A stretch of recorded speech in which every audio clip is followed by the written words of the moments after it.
I've solved it. I've been staring at it for a couple of weeks now. Actually, since the 7 bins. Do you remember 7 bins Sunak? Announcing that they were going to get rid of the requirement for you to have 7 bins that you haven't got. And then announcing, I think it was Claire Coutinho, who was on with Nick earlier today, she weighed in on this one and got completely humiliated, quite rightly, by Sophie Ridge on Sky News, because she was talking about the abolition of a meat tax that didn't exist. And I was trying to work out what was going on. I've been trying to sort of pin down why outwardly sensible people would ally themselves with such utter absurdity. And of course, when you come to Suella Braverman, which we will sadly have to do in a moment, you can drop the words outwardly sensible and instead replace them with absolutely crazy. But what's the plan? Is there a plan? How many times have we sat here together of a morning and essentially pontificated on whether or not we are observing utterly unplotted chaos or failing to appreciate the secret, possibly sinister master plan that underpins the actions of a government? But I know what it is, and I've even got a pithy little catchphrase to describe it. And I think it fits almost everything that's going on. Target first, policy second. Right, let me talk you through it, okay? So we'll start with the 7 bins and the meat tax. So after that curious victory in Uxbridge, which many people attributed to a successful propaganda campaign completely misrepresenting the ultra-low emission zone, as we've seen subsequently, huge numbers of people who thought that they were going to be affected by it are not, which is why no one's talking about it anymore. 97% drop, I think, in social media chatter. But Tories are desperate. So actually, we'll go even further back. The cupboard is bare. You've been in power for 13 years. It's almost impossible to cast yourself as an agent of change or to cast yourself as entirely unconnected to any bad things that are currently happening. You've had 13 years to sort out and then put whatever your favourite policy is in the space that follows those words. You've had 13 years to sort out the NHS. You've had 13 years to sort out growth. You've had 13 years to sort out the economy. You've had 13 years to sort out homelessness. You've had 13 years to sort out waterways. You've had 13 years to sort out energy costs. You've had 13 years. Now, some of this stuff, arguably, governments can't sort out. But then that goes off the table immediately because it shouldn't be a subject of policy making anyway. So you've been in power for 13 years. Most people are, I think it's fair to say, unless you're very, very rich or you got a COVID contract, most people are not very impressed by the way their lives have gone or the role that government has played in their lives of late. And the people who've been in power for 13 years have little choice but to try to disassociate themselves from it. It's why I think some people still trying to pull up, what's his name, Hans, is it Greg Hans, Conservative Party chairman, still trying to resurrect that old note that Liam Byrne left in the Treasury about there not being any money left. I mean, you might as well tattoo desperate across your forehead if you're going to be doing stuff like that. So the cupboard is completely bare. You can't really announce anything for 2 reasons. There's nothing left to announce, except perhaps policies designed to undo damage done by policies previously introduced by your own party, in which the current Prime Minister, of course, was until relatively recently Chancellor of the Exchequer. So do you see the madness? You see the problem? We've got to announce meaningful change. Meaningful change to what? Meaningful change to the state of the nation. What, you mean the nation you've been governing for 13 years? Oh, yeah. We've got a bit of a problem there. So what can they do instead? The cupboard is bare. Worse than bare, actually. The cupboard contains pretty irrefutable evidence that the people who've been in charge of the country for 13 years are probably, at least in large part, responsible for the state of the country after 13 years.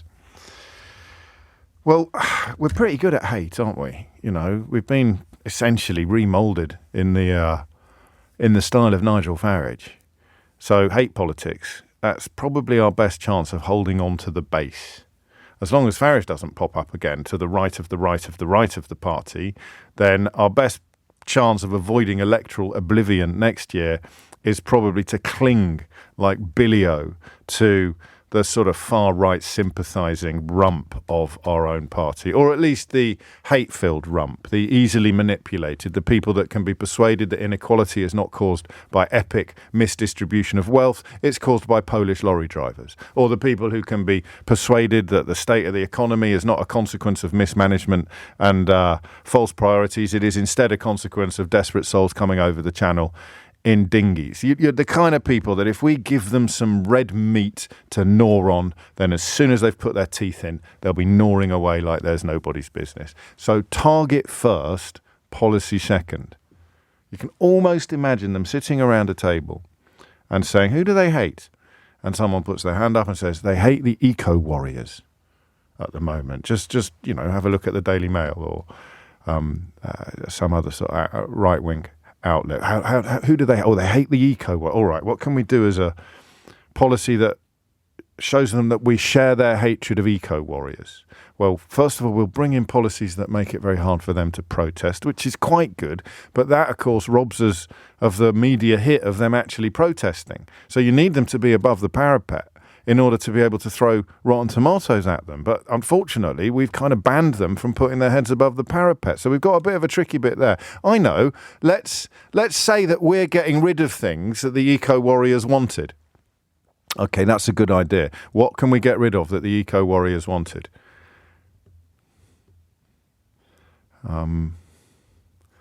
Well, I suppose we could promise to get rid of the ultra-low emission zone, couldn't we? Yeah, okay, that's good. That could be, if you're, a desperate London mayoral candidate, you could probably build a campaign around that and just hope that it doesn't continue to disappear into the reeds as an issue that the population is actually cross about.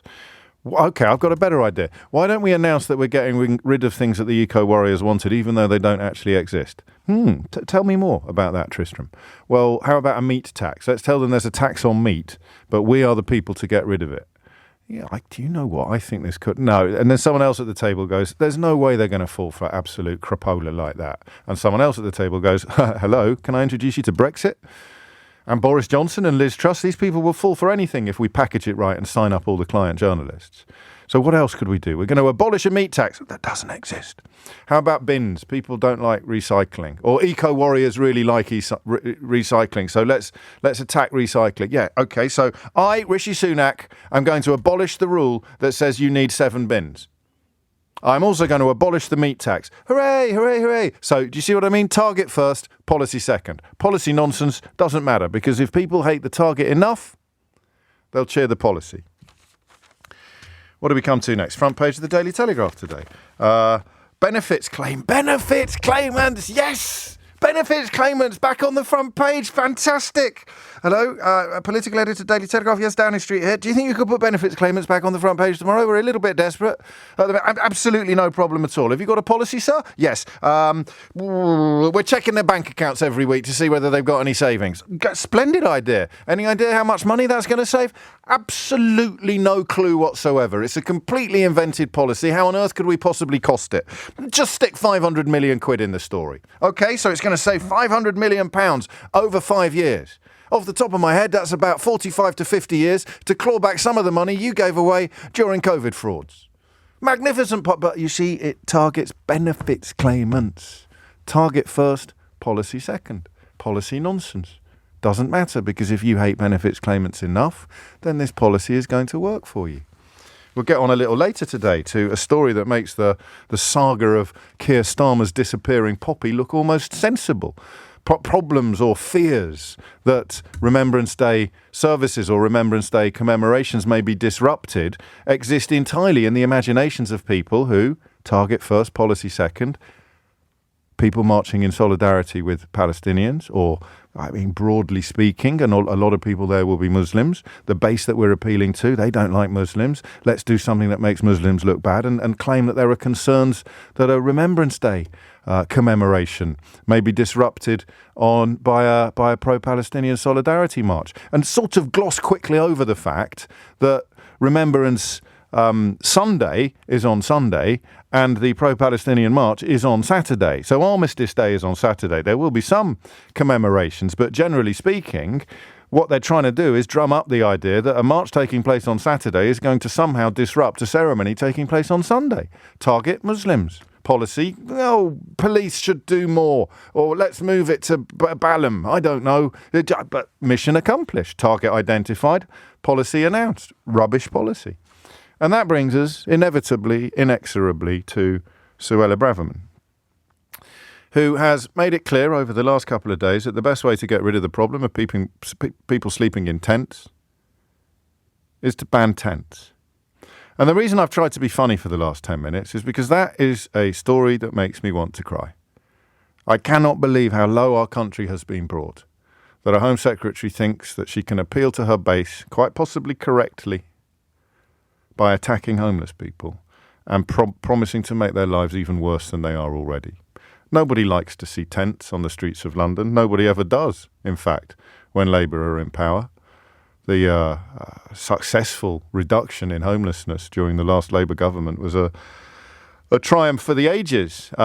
Homelessness always goes up under the Tories. When I moved to London in the early 1990s, Lincoln's Inn Field, which is a beautiful Georgian square in the sort of Holborn region of the capital, was a shanty town. I couldn't believe it. I'd led a relatively sheltered life from sort of boarding school, and then a rather less sheltered life during a brief sojourn in Chorlton-cum-Hardy, living in a shared house. But I arrived in London very wet behind the ears, and I couldn't quite believe that on the doorstep of the London School of Economics was what could only be described as a shanty town, where people weren't just living in tents, they were living in makeshift shacks made out of pallets and things like that. That, of course, was after 12, 13 years of Tory rule. Do you see a theme? I just said that was after 13 years of Tory rule. There was a shanty town in the middle of London. And now, after 13 years of Tory rule, we're seeing tents springing up in our cities and on our streets and in towns up and down the country. And what does the Tory Home Secretary think would be the best solution to the problem of people sleeping in tents? She wants to ban tents. Target, homeless. Policy, ban tents. Policy is nonsense, but if people hate the target enough, then they'll cheer it to the rafters. As long as you can ensure that they'll forget that normally when you're slagging off refugees, you like to say that we should be looking after our homeless veterans instead. You just got to, as long as you can keep that little bit of the rhetoric of bile in the background, as long as nobody reminds you that normally when they're coming up with reasons to turn the British population against desperate refugees, the false analogy that they use is homeless military veterans. So they like to say, why aren't we helping our own? Why aren't we helping the homeless military veterans on the street instead of putting these refugees up in 17-star hotels? So she's possibly misstepped slightly on this, but I noticed that she very quickly came out and used the word foreigner to describe the people sleeping in tents, an observation for which she has absolutely no basis whatsoever. There will be people of every background sleeping on the streets at the moment. That's how homelessness works. That's what happens when the safety net is so threadbare and moth-eaten that people will fall through it without barely noticing it exists. But congratulations. You now live in a country where the Home Secretary thinks homelessness is a lifestyle choice. I bet you didn't think you were going to wake up here last week, did you? A country where one of the holders of the 4 great offices of state in our wonderful country thinks that homelessness is a lifestyle choice.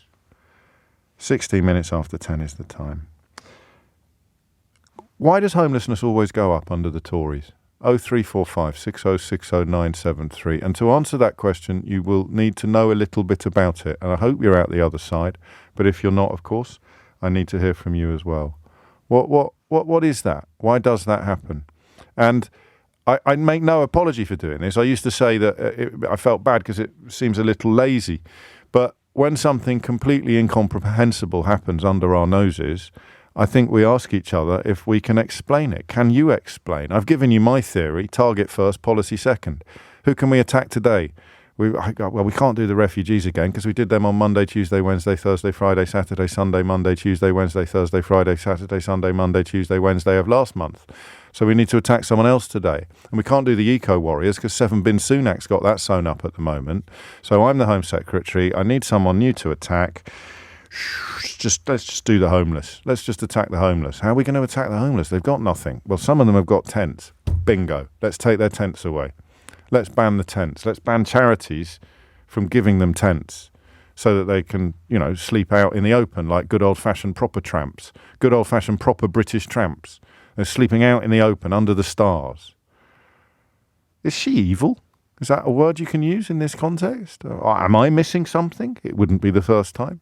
Can you explain why Suella Braverman has decided to target the tents of homeless people as her next policy proposal?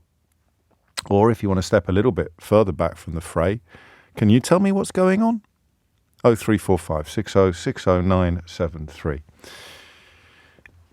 To be, I suppose, a little bit more substantive, how does it happen?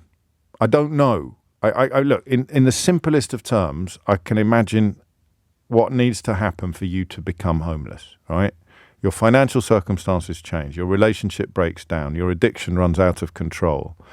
But there's not really any guarantee that those things are more likely to happen under a Conservative government or under a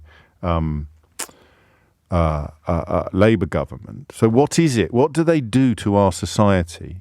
Because most of us don't know. Most of us are not invested in this side of our world, our shared world. What do the Tories do to our society that causes homelessness to rocket? What changes do they make? What are the policies that bring about these tragedies? Okay? So there's two ways into this. How do you get into a problem like this? 0345 6060973. How does Tory party policy inflate homelessness? Okay? And then the second question is, what is Suella Braverman doing? And why is she doing it? Hit the numbers now, you will get through. 0345 6060973. It's 20 past 10. 23 minutes after 10. Even the client journalists at the Daily Telegraph couldn't dress it up any better than this. Homeless people in tents have made a lifestyle choice, says Braverman.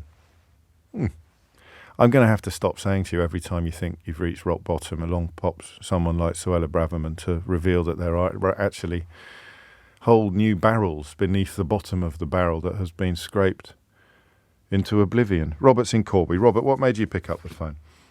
Well, homelessness. Well, it's great to speak to James, by the way. And I've been homeless myself twice in the last 2 years, and the main government haven't had much to do with my situation. But what she said is absolutely outrageous. I had a tent, and without my tent, I wouldn't have no soul. It was something where I could go to and sit in and be okay, have some sort of security, it's massive, and for people to be judging people living in tents is just outrageous. I mean, what did you think when you heard her words? I mean, just because I'm flabbergasted. Yeah, flabbergasted.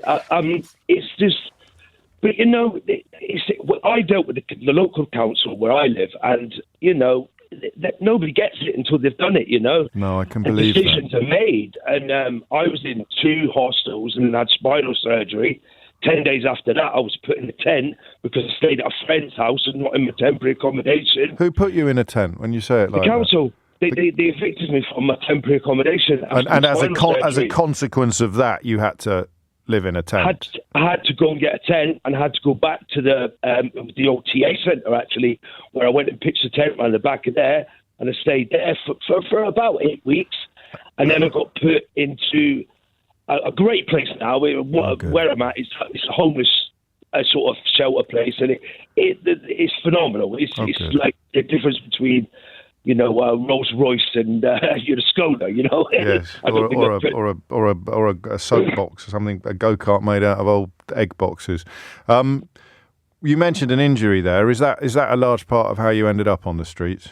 Yeah, for sure. I mean, I was a builder for 27 years, and I had compound fractures in my spine, and in the end, I was unable to use my right leg, and I've had surgery now. So, but yeah, and there wasn't enough. I mean, the welfare state, or whatever we prefer to call it, didn't catch you. It couldn't keep you afloat. It couldn't keep a roof over your head. For a year and a half, I was getting something like £300 a month, sometimes less. And I lost my house, lost everything. Lost everything, It's just, I can't believe you've stayed cheerful. And finally, I have to ask you, why did you make this lifestyle choice, Robert? It wasn't a lifestyle choice. I didn't want to break my back. I broke my back, and it's been the most traumatic thing I've ever been through in my life. Of course it is. And I've met so many people along the way, And the amount of people that fall through the net with the local authorities, it's just it's appalling, really. You know, it's appalling. You know, people in so much misery being judged and pushed from pillar to post, and it is just an absolute nightmare. Well, she doesn't think people like you have been in enough misery, does she? Because she wants to take away the tent that you've just described in very powerful and moving terms. I'm so glad that you're in a better place at the moment, and I'm sure you'll be absolutely back in the game as soon as possible. You've just got that kind of personality, but that, of course, is a gift that not everybody would have, that ability to stay cheerful. I'm not sure I would in your circumstances, so thank you, and thank you for telling the story. How do you arrive at the space? So the rationale, someone was telling me, is very Fox Newsy. So in Fox News, some cities have got real sort of tent communities. People are so poor. But, I mean, if you're not going to blame that on, and of course the opioid crisis in America, thankfully so far we have only a very pale reflection of that here. But how do you put the responsibility for homelessness on people like Robert? It wasn't a life. Oh, there's a line to take away from today's programme. It wasn't a lifestyle choice to break my back. John's in Brighton. John, what's going on? Hello. Thanks for taking my call. You're very welcome. As I say, long-time listener, first-time caller. What would I like to say?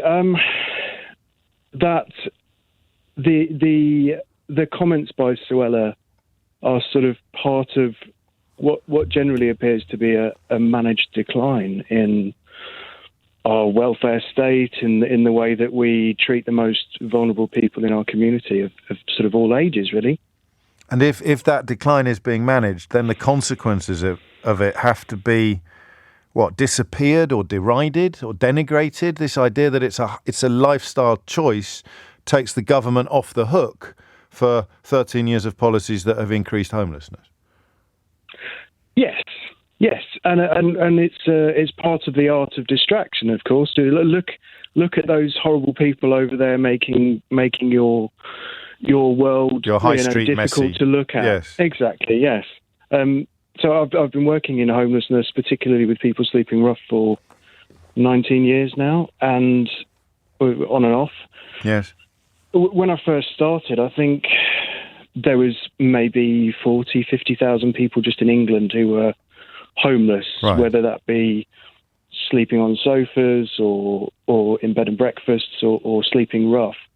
And that figure is now at nearly 300,000. Well, briefly, when you think, focusing on rough sleepers, which I appreciate the problem is bigger than that, but I want to keep things quite tight. Focusing on rough sleepers and government policy, why? What is it? What sort of things are introduced that cause the sort of spiralling you describe? It's not what is introduced; it's what is removed. Yeah.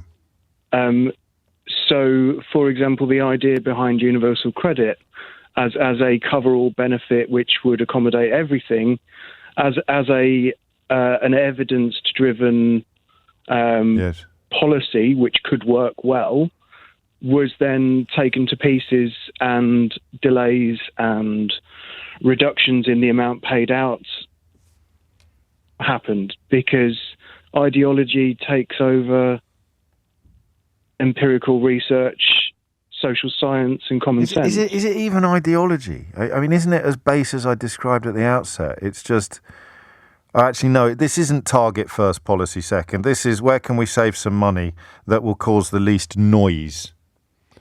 I know. Let's take funding. We'll take funding away from the most vulnerable. Well, homelessness, and particularly rough sleeping, has never been something that receives real popular support. No, I know. In terms of tackling it, it's not like abandoned pets, or donkeys, because people feel, or retired seaside donkeys. Yeah, people feel ashamed to look at someone who's homeless because deep down we understand that could be us, and in order to avoid thinking about that too much, we often dehumanize that other person. And yet, this is a new level of that. Just briefly, because I'm late for the news. When you heard the Suella Braverman comments about lifestyle choices and banning tents, given your background and the work that you've done, what did you think? What came into your head?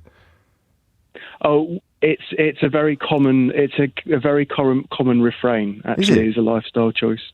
Yeah. It is a lifestyle choice. It's a common refrain. And of all the homeless people you've who worked don't with, want to look at it, the people you've worked with over stylish. 19 years, how many of them would you say had ended up homeless as a lifestyle choice? None whatsoever. Funny that. 10:31 is the time. Thank you, John. Thomas Watts has your headlines. I presume that if you are cheering this policy of banning tents currently being used by homeless people, I presume you're too ashamed to say so publicly. But you could text me and talk me through why you're not disgusted by it, outraged by it, because I'd like to think that this won't actually appeal to anybody. I can't quite imagine the constituency of people that will fall for the idea that homelessness is a lifestyle choice. Listen, I've been doing this job long enough to have seen most of the grim underbelly of public opinion, and I know that people can be easily persuaded that all beggars actually live in 5-bedroom mansions with jacuzzis and electric windows. And of course, some people begging for money on the streets are not homeless. That is one of an utterly irrefutable observation. So it's an odd thing to do. But if you're living in a tent, then you're not going home to a fancy house, are you? You're not pulling the lead, swinging the lead in that way. You're living in a tent. You're sleeping in a tent because it is marginally preferable to sleeping under the stars. You might like a hostel place, but they're hard to get, and there are fewer of them. And sometimes, as a homeless chap I befriended a few years ago, who was selling the Big Issue, explained to me, he doesn't want to go into a hostel because they're scary, and quite a lot of the heavy drug users have sort of dominated that environment. That at least is what he told me. So he slept in a subway down by Blackfriars Bridge. That was his birth of choice.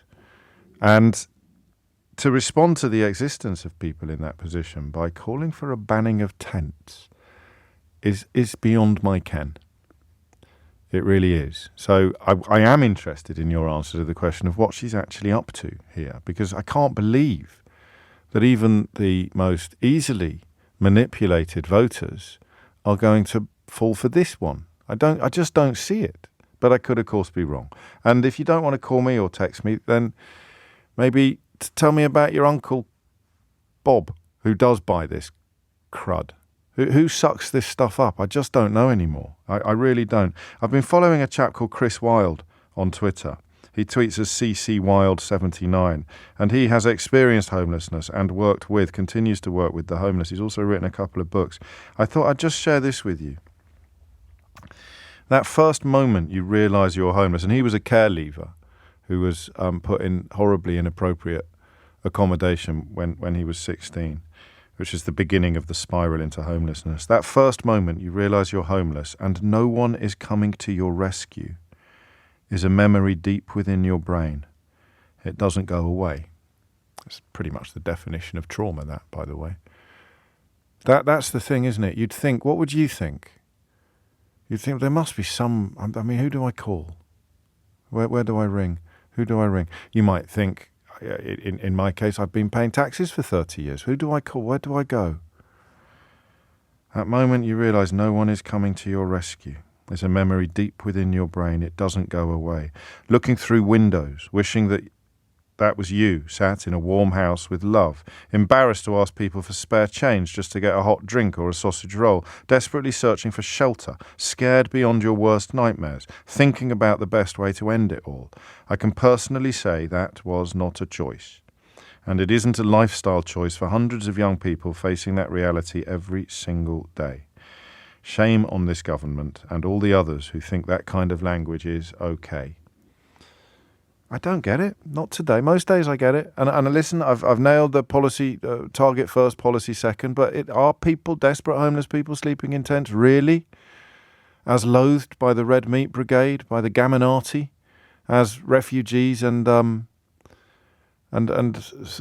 general foreigners? Harry's in Purley. Harry, what would you like to say? Good morning, James. How you doing? I'm good, mate. What's on your mind? So, you and I have spoken several times. Hopefully, you'll recall. I feel I'm uniquely qualified to speak upon this subject. Like the chap you were just talking about. Yeah. I was homeless, and then I went back into the sector to work as a support worker and help out those that helped me. And you know, I just felt so moved by the amount. I was very lucky.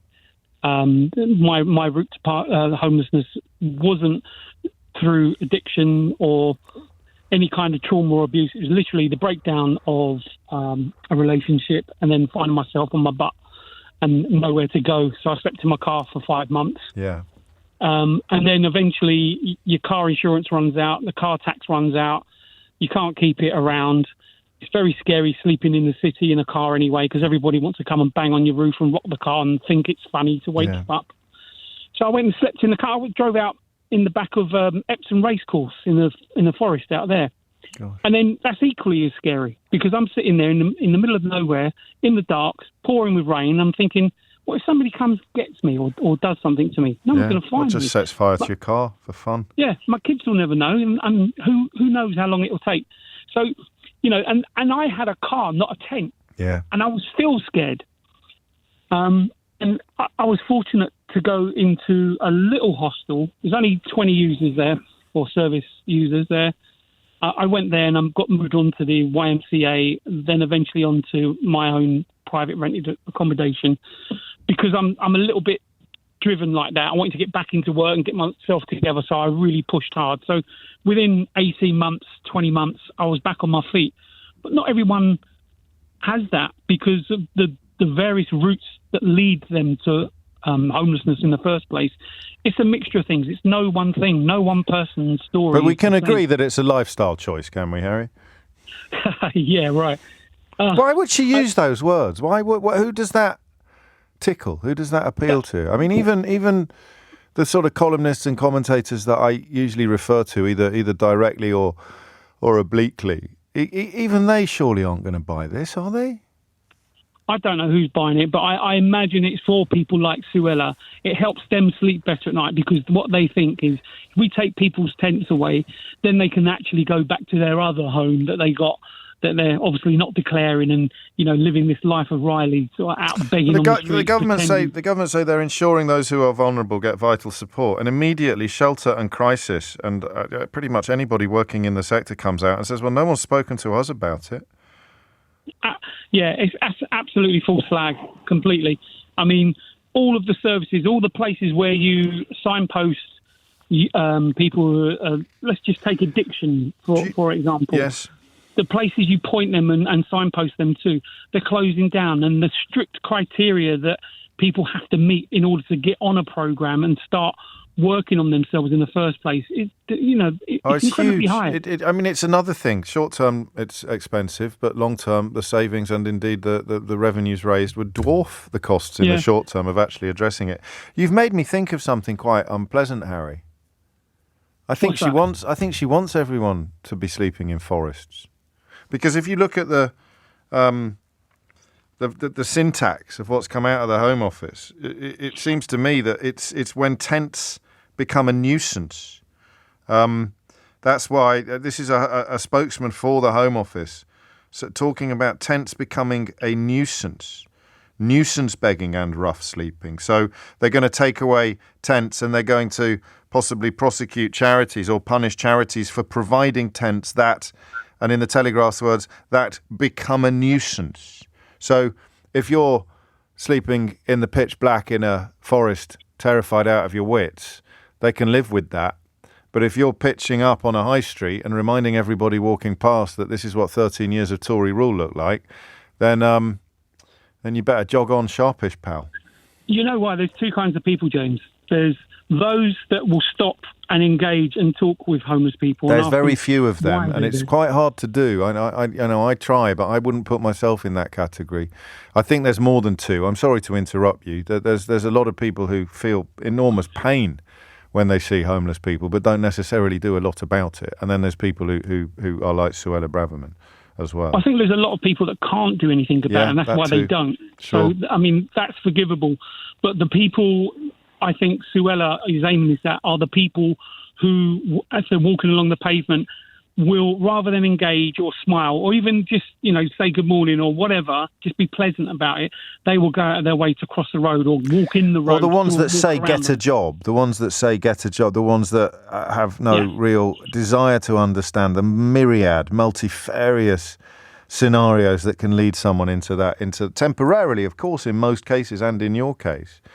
But why lifestyle choice? That's just so odd, isn't it? How bleak would your worldview have to be for you to see someone pretty much as low as you can go and think that they've somehow elected to be there over all the other preferable options available to them? It's almost beyond comprehension to me. Incredulous. Yeah, me too. Until you remember who it is, and then you remember that not for the first time we find ourselves wondering whether there is any depth to which this really quite repellent politician will not stoop. In pursuit of what, though, on this occasion? I just don't know if homeless people sleeping in tents have anything like as big a target painted upon their back for disgusting, divisive, provocative politicians. 10:46 is the time.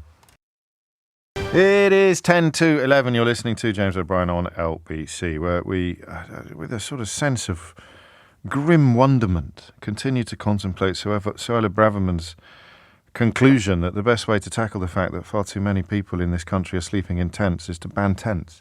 Sarah's in High Wycombe. Sarah, what would you like to say? Hi, James. Hello, I think I know the reason that Suella is up to this, and it's actually honestly making me feel slightly queasy because it's going to allow her to attack some of the absolutely most vulnerable people in the country. So recently there was a rule change in the Home Office, and the rule change is that people in asylum seeker accommodation, if they get their refugee status, they now have 1 week to leave their asylum seeker accommodation and find an independent accommodation somewhere. And charities are really struggling because we all know how difficult it is to get a flat in the UK. Yes. You can't get a flat in a week. What was it previously? 28 days? It was 28 days. Which still isn't much, but it's not enough. But it's different. Yeah, it's better than a week. So what is going to be happening in the next few months is there are going to be lots of, particularly Afghans, I think, people getting refugee status, probably camping out in tents. Right. And I think what Suella will do is bring these people into her big culture war, point to them and say, look at all these scary foreigners living on our streets. And then I expect they'll be going into the next election, the Conservatives, with their let's leave the European Convention on Human Rights because these people are a threat to us. So I think it's part this homelessness thing. But these are part of the culture war. Yeah, it makes sense in that context. Actually, more sense than any other theory that's been put up so far. But and of course, it continues a very deliberate and determined conflation of bona fide refugees with asylum seekers who may well turn out to be bona fide refugees, and of course what the people that they prefer to call economic migrants, and to conflate them all as quotes illegals, end quotes. But what we're talking about here is people whose application has been found to be sound, and if you've come from Afghanistan, then that quite possibly involves involvement in or association with the British Army, British forces, or certainly enmity of the Taliban. Yeah, and I think on the broader point, what the Conservatives are doing, I think, so I hands up, I'm a Labour activist, I door knock for Labour, and you door knock on somebody's door, and they spend 10 to 20 minutes telling you all the things that are wrong. So my child's school doesn't have teachers, my road is full of potholes, I can't get an appointment, 20 minutes, everything going wrong. And you then say, oh, are you thinking about voting Labour?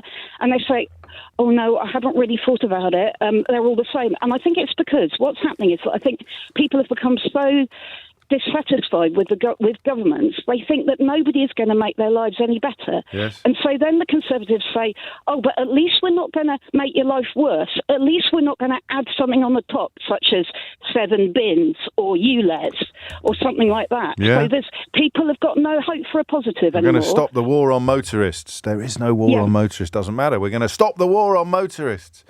Here's the thing. Here's the thing someone's just pointed out to me, Sarah. In 2019, a previously unknown candidate for a Conservative parliamentary candidate who'd recently left the Labour Party under interesting circumstances. He announced that nuisance council tenants, should be forced to live in tents and pick vegetables. He's now deputy chairman of the Conservative Party. So the deputy chairman of the Conservative Party wants to force people to live in tents, and the Conservative Home Secretary simultaneously wants to ban tents being inhabited by homeless people. It's almost as if they haven't got a Scooby-Doo what they're doing, isn't it? Can I give you a little bit of hope? I door knocked somebody on Saturday morning. She was 87 years old, and she was a Daily Mail reader. And she said to me, "I'm not even going to open my Daily Mail this morning because it's all lies." And she was thinking of switching over. 87 years old, having always voted Labour. And, you know, Wickham, we haven't had a Labour MP for 71 years. We've got quite a good chance this time. So there is hope. We have got to cling to the hope. Tricky on Saturdays, though, because the TV guide is so brilliant. I know lots of people who take the Mail on Saturdays because it has got an absolutely superb TV guide. Why someone else doesn't just come along and do a brilliant TV guide, I do not know. But I'm being a little glib, Sarah. That you are indeed right. That is hope. That is good news. 10:55 is the time. Chapter 3, of course, of... Chapter 2 of my new book looks at the role that Paul Dacre has played in bringing Britain down to the levels that the people whose doors Sarah knocks on are describing. This curious combination of circumstances that have turned us into a country where stuff like this can happen. That's probably the best way of describing my book. It explains how we have been turned into a country where stuff like this can happen almost every day. Home Secretary deciding after 13 years of Tory rule, the Tory Home Secretary decides that the best way to tackle the number of people sleeping in tents is to ban tents. Jed's in Huntingdon. Jed, what would you like to say? Well, James, I'm a co-founder of a charity called the Three Pillars, Feeding the Homeless and Supporting the Community. We operate in Peterborough, Huntingdon, St Neots, Rushden, and also in Northampton. We started 7 years ago. We provide food, hot food, tents, sleeping bags, toiletries, clothes, whatever we need on a regular basis from our vans that go out across this area. Right. What happens is that you've got a massive amount of people who are homeless through no fault of their own. It's not a lifestyle choice. But it's Jed, it's so obviously not a lifestyle choice that there's a little bit of me that wants to know why she says it is. Who is she trying to seed that idea with? Well, she's just dog whistling, James. Yes. It's just a typical, I think it's a perverse bid for the leadership, but that's another thing. Sure. You know, one of the sad things is that they deferred Section 21, yeah? Yeah. That's going to be a massive problem if they don't deal with that.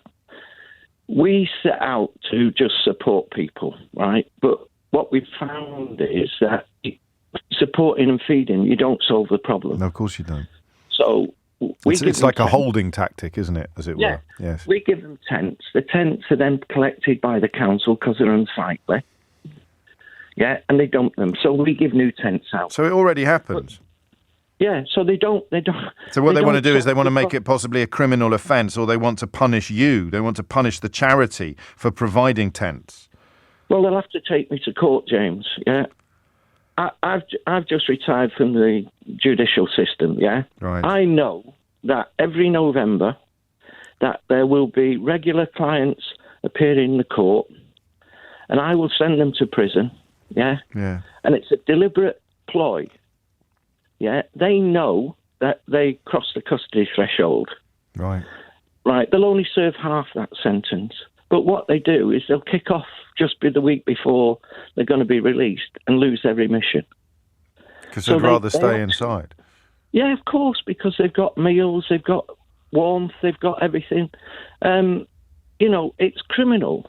And one of the most, we've had deaths on the street, yeah? Yes, of course. A lot of overdose. But one of the most poignant things which really got to me, about 6 years ago when we first started, we've been going just over a year, and there was a couple used to come, Lithuanian. Yeah. She was quite disabled. He was okay, but his English was very limited. Right. And she turns up one day, and I said to her, "Where's Tavis? He's dead." I said, "What do you mean he's dead?" And she couldn't really communicate, but there was a lovely Polish girl there who could speak Lithuanian, Right. and she interpreted. What had happened is that they set their tents up outside some luxury flats on the river in Peterborough. Yeah. The residents complained. The police came and moved them on. What he would do on a Sunday morning, he'd get up and go and have a wash in the river, yeah, and then he'd go back to his tent. Right. They moved him further up the river. He got up in the morning, a different part of the river, gone to get a wash, and fell in and drowned. Right? Now, at his funeral, there was me, Abby, who's one of our volunteers, his partner, and the Polish girl who'd done the interpretation. And she said to me, his family in Lithuania will never, ever know what happened to him. Yeah? Yeah. And that's criminal. Oh, you know, And that's a lifestyle choice, Jed. It is. And I walk past a chap in Peterborough, and I always go over and talk to them. Yeah, I never give them money. I'll buy them coffee. I'll buy them meals or anything they want. And I went and got this chap a coffee. I didn't notice his sign at first. Yeah? Yeah. And when I went back with the food, I gave him the coffee. He wanted cakes, which Right. I got him cakes and a sausage roll and stuff. And then I noticed its sign, and it just said, normally it will say, I'm hungry, I'm homeless, can you help? It just said, once I was like you. That chap was a chartered accountant. Marital breakdown, went off the rails, went on the drink, lost everything. We got him into the YMCA in Breton. They're fantastic. They've got a big complex there, 89 apartments. We pay the first month's rent, and we feed them for the first week until they get the benefits through. And then we got him in touch with Reed Employment, who are fantastic. They then got him a job as a bookkeeper over in Milton Keynes. 2 years ago, he phoned me and he said, Jed, I just wanted to let you know I've just started my own practice back up as a chartered accountant. I said, Mark, fantastic.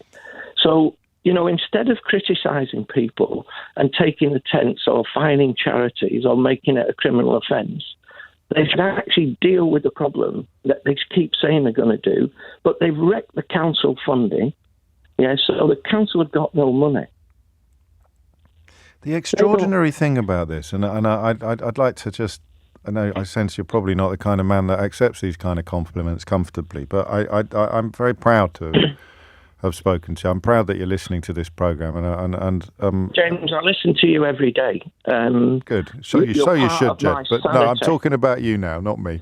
So thank you for being you, and thank you for doing what you do. But what I'm going to take away from this is the memory of the man that died, and the knowledge that the current policy, as it stands in what was announced on Twitter, which is almost contemptuous in itself, would actually criminalise you. So if we knit together the last hour of conversation that we've all had together, you, as a man who works for a charity that routinely gives tents to these people, you would be the one that Suella Braverman was coming after. It would be your charity. It would be Three Pillars in Peterborough that faced fines for providing tents to the people like, what was the name of the Lithuanian man, Jed? Tavis. To people like Tavis. Yeah. That just, I can't, I mean, please just carry on doing what you're doing until, please God, you don't have to anymore. Irrespective of what this government do in the time they've got left, and I do pray and hope that they are destroyed in the next general election, because they don't deserve any opportunities to go forward. It just really frustrates me that you get comments like that. Frustrate doesn't come close, does it? It's just so annoying. Jed, and we work extremely hard, James, to support people. And long may you do so. Long may you do so. And I've looked you up. I mean, the people can do the same. Three Pillars Peterborough will lead you directly to the website of Jed's charity. So Suella Braverman listens to a story like that, and she comes away convinced of two things. Number one, that Tavis had made a lifestyle choice shortly before he drowned in a river while trying to wash himself. And number two, what do you mean he had a bloody tent? 6 minutes after 11, a very good morning to you. It's funny, isn't it? This story has been creeping up on us for some time. In fact, we have touched on elements of it already. I was on stage in Northampton last night. I've had a wonderful time. tootling up and down the country over the last week. With Birmingham on Saturday, thanks to everyone at the Glee Club.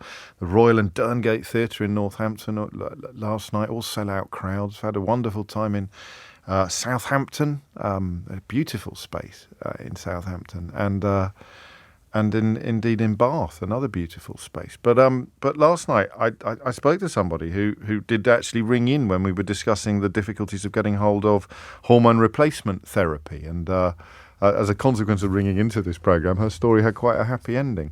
But the story's getting bigger, not smaller. And it is... I nearly said I'm afraid then.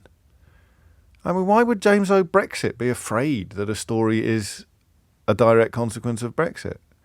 I suppose, the problem with being a liberal, or whatever word you want to use to describe somebody who doesn't blame all of the ills upon the world and on people less vulnerable than himself. One of the problems is that you kind of have a capacity to feel sorry for almost everybody, even people who are in many ways possessed of views that are the polar opposite of yours. You feel sorry for the way that they've been manipulated. But I almost think now that if you voted for Brexit, it's probably just becoming a bit unkind to keep pointing out to you what a stupid thing that was to do, what a ridiculous thing that was. There's so much evidence in your own life about how absurd it is and how misled you were, and I always crucially point to the fact that you were misled. Even if you were a massive racist and you thought that you were going to reduce the number of people coming here for overseas, that's backfired horribly. And from a racist point of view, it's presumably even worse that the people coming here now are people possessed of different skin colours to you. Because if you thought Polish people were bad, then I presume that you find people from South Asia even more unwelcomable. So it's a tiny bit of me that I've noticed kicking in recent weeks, only recent weeks, that thinks that you deserve a bit of a break. It's almost as if I think you deserve some charity. God, I said, do we really have to? And I don't do much. We generally don't turn to it.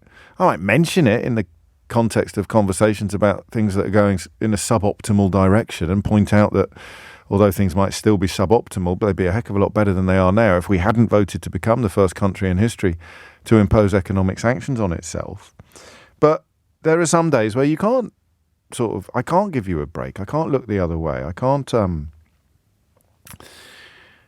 allow my sympathy for the position in which you've put yourself and the rest of the country to prevent me from covering the actual news. And we are now at the point where severe delays in drugs supplies caused by Brexit red tape are, well, in the words of experts, are presenting a very worrying risk. We're looking at vital antibiotics, hormone replacement therapy, ADHD drugs, that's attention deficit hyperactivity disorder, are now in desperately short supply this winter. And it means the NHS is now paying over the odds to get the drugs into Britain. So once again, it is costing more to do what we did before as a consequence of a decision that you were promised would save us money. There'd be £350 million a week for the NHS. Remember? You remember that? And yet we're now paying more for stuff than we would have done if we hadn't voted to leave the European Union. Professor Martin McKee, is at the London School of Hygiene and Tropical Medicine. He says the health of patients who rely on day-to-day medications is being put at risk because of very worrying, recurring shortages. Stockpiles are essentially running out, and the use-by dates, the sell-by date, whatever you call them, they go out of date.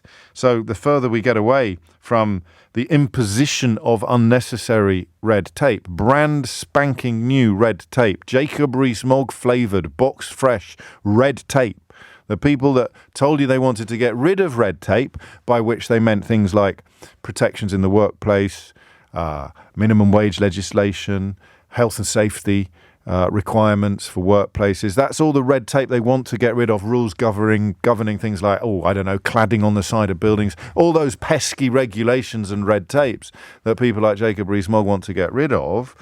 They told you all about that without A, mentioning what they actually want, what they really wanted to get rid of, and B, mentioning that it would actually involve the imposition of reams and ribbons of new levels of red tape. And I can have a crack at explaining it to you, but I think I might let somebody rather better qualified than me explain the extra problems in managing medicines, the fact that you can't stockpile stuff, it goes out of date, you can't match supply, problems in supply chains and non-tariff barriers because of Brexit. And then you've got the added, the compounding problem of anxiety. I hear this a bit from pet owners as well. In fact, we've encountered it ourselves in the context of medication for one of our cats. But that is the bottom line. It is a Brexit-related problem. So how do we do it? I mean, most obviously, if you are affected by this, I want to know what it is like to be affected by this. 0345 6060 973 is the number that you need. I mean, there are 102 medicines now that have been listed as being in shortage. The previous high in February of last year was less than half of that. So the problem is, even those of us who have been crystal clear from the outset about what an act of unimaginable madness it was to remove ourselves from the largest trading bloc on the planet and abolish our own freedom of movement while being told by people like Priti Patel to celebrate, only country in history that's imposed economic sanctions on itself and been told by its government to celebrate the removal of freedoms. Actually, the second bit's probably not true. Soviet-era Russia was probably told. Stalin was probably telling people, wasn't he, to celebrate their removal of freedoms because it was, I don't know, a mark of the bourgeoisie or something like that. But we've got more medicine products now in shortage than ever before, more than twice as many in shortage than ever before. So it's not one of those things that we can console ourselves with the thought that, oh, well, the system will adjust, the system will recalibrate, the system will adapt. That's the word I want. The system will adapt. And business people, in this case, pharmaceutical importers, they will overcome the obstacles because they have to. That's how business works. It's like water trickling downhill. It doesn't matter what obstacles it encounters, it will have to continue trickling downhill. I'm not so sure anymore. You know, some of these problems many of these problems are getting bigger. It's a report from the Independent Commission on UK-EU relations, which points to costly new paperwork and new regulatory barriers as major factors. So people with an investment in the story are front of the queue on this one, and that includes people who are in the business of dishing out medicines, so doctors, nurses, and probably most obviously pharmacists. How bad is it, and what is your understanding of why these problems are increasing, not decreasing, as we move further into the post-Brexit period? 0345 6060 973. If you're in the business of import and export, if you have to negotiate this red tape, straight to the front of the queue with you as well. 0345 6060 973. If you are in need of daily medication, if you are living a life where previously it was never even a fear, it was not on your list of things to worry about, that you might turn up at Boots and be told, sorry, we haven't got any in. We haven't got any in stock. That just didn't happen before. And now it happens quite regularly. What stresses are you exposed to? What are the medical ramifications of these problems in your life? What anxieties are you enduring? And what lengths are you going to now to get hold of the medication that you need? 0345 6060 973. Those are the three, I think, most obvious entry points on this conversation for a programme that does its best most days to deal more in evidence than anecdote. I think this is one of those lovely opportunities to recognise that the two are often very, very similar. If it's happening to you, it's evidence of the bigger problem, but it is also an anecdote. So pharmacists, doctors, nurses, patients, who else? Importers, exporters, trade experts. I mean, why is it happening? What are the requirements now that are in place that weren't in place before? And what is happening in the context of your professional or personal experience? Because I'll tell you something for nothing. People who told you that everything was going to be hunky-dory, the people who told you that everything was going to get better, the people who told you that the NHS was going to be more lavishly funded than ever before, the people who told you that we would be getting rid of red tape and therefore making trade easier, they won't take responsibility for this. They won't acknowledge this. They won't talk about this. If they talk about it, it will be to deny it, to deny observable reality. They won't do it. So the least we can do for each other is work out what the facts are. The number you need is 0345 6060 973. It's 11:17. 20 minutes after 11 is the time, and your timely reminder that whenever experts tell us that Brexit is responsible in part for problems that we are facing, the fact that comparable but smaller problems elsewhere in the world exist does not prove that the experts are wrong and that it has nothing to do with Brexit. Okay? Imagine that you were driving a car that had and a wheel fell off. Okay? And you closed your eyes. The fact that people driving cars with their eyes open also have problems when a wheel falls off does not prove that having your eyes shut is not the best way to approach the challenge of driving a car when the wheel falls off. 21 minutes after 11, which actually, now I come to mention it, is something else that Nigel Farage lied about, wasn't it, in the past? Medication. Lewis in Putney is here. Lewis is a regular caller to the programme, normally confines his contributions to Mystery Hour, but I can tell you that he actually works smack in the middle of pharmaceutical transportation, importing and exporting. So you've been waiting years for this moment, Lewis. Yeah, pretty much. This is it. This is my it. hour. Yes, this is it. The planets have aligned. Cometh the hour, cometh the Lewis. What would you like to say? So I can tell you why we're having all these shortages, if you like. Please. Or I can give the best explanation. I think my analogy would be, as you were saying about the car, I'd say it's like cycling on a bike with deflated wheels, except with Britain, one of the brakes is also rubbing. Yeah. Is how I'd say it. So there's a global problem of shortage, but we've made our situation even worse by introducing the new regulations and tests. Yeah. So basically, what we're discussing here is mutual recognition agreements, or MRAs, and Europe has a giant MRA that covers all European countries. That means that any drug tested or developed in Europe meets European standards. And when that test happens, or that what we call the C of A, certificate of analysis, that happens in France or Croatia or Poland, it's valid in every one of the countries because it's all to the same standards. Yes. We audit each other to make sure that we do that. Britain has now opted out. We are a third country. When did we do that? Don't have that MRA. Sorry? When did we do that? Was that the day that it kicked in a couple of years ago, on that sort of January? Yeah. Well, actually, I started my job in October 2019. Right. Because for this reason, for Brexit, to get us ready for Brexit. And luckily it got delayed till like December or something. And what was it? Just another sort of accidental, caught up and not really knowing what they were doing kind of scenario. We've got to get rid of this. We've got to get out of that. So, when Rees-Mogg talks about we need to abolish all legislation that was passed as members of the European Union, he just doesn't understand anything. He doesn't understand that it involves pulling out of things like, could we have stayed in? Could we have stayed in if we wanted to, for example, on the MRAs? Yeah, we could have. Under what possible ration? The customs agreement would have had to, the customs there because it's free transport. It's the thing.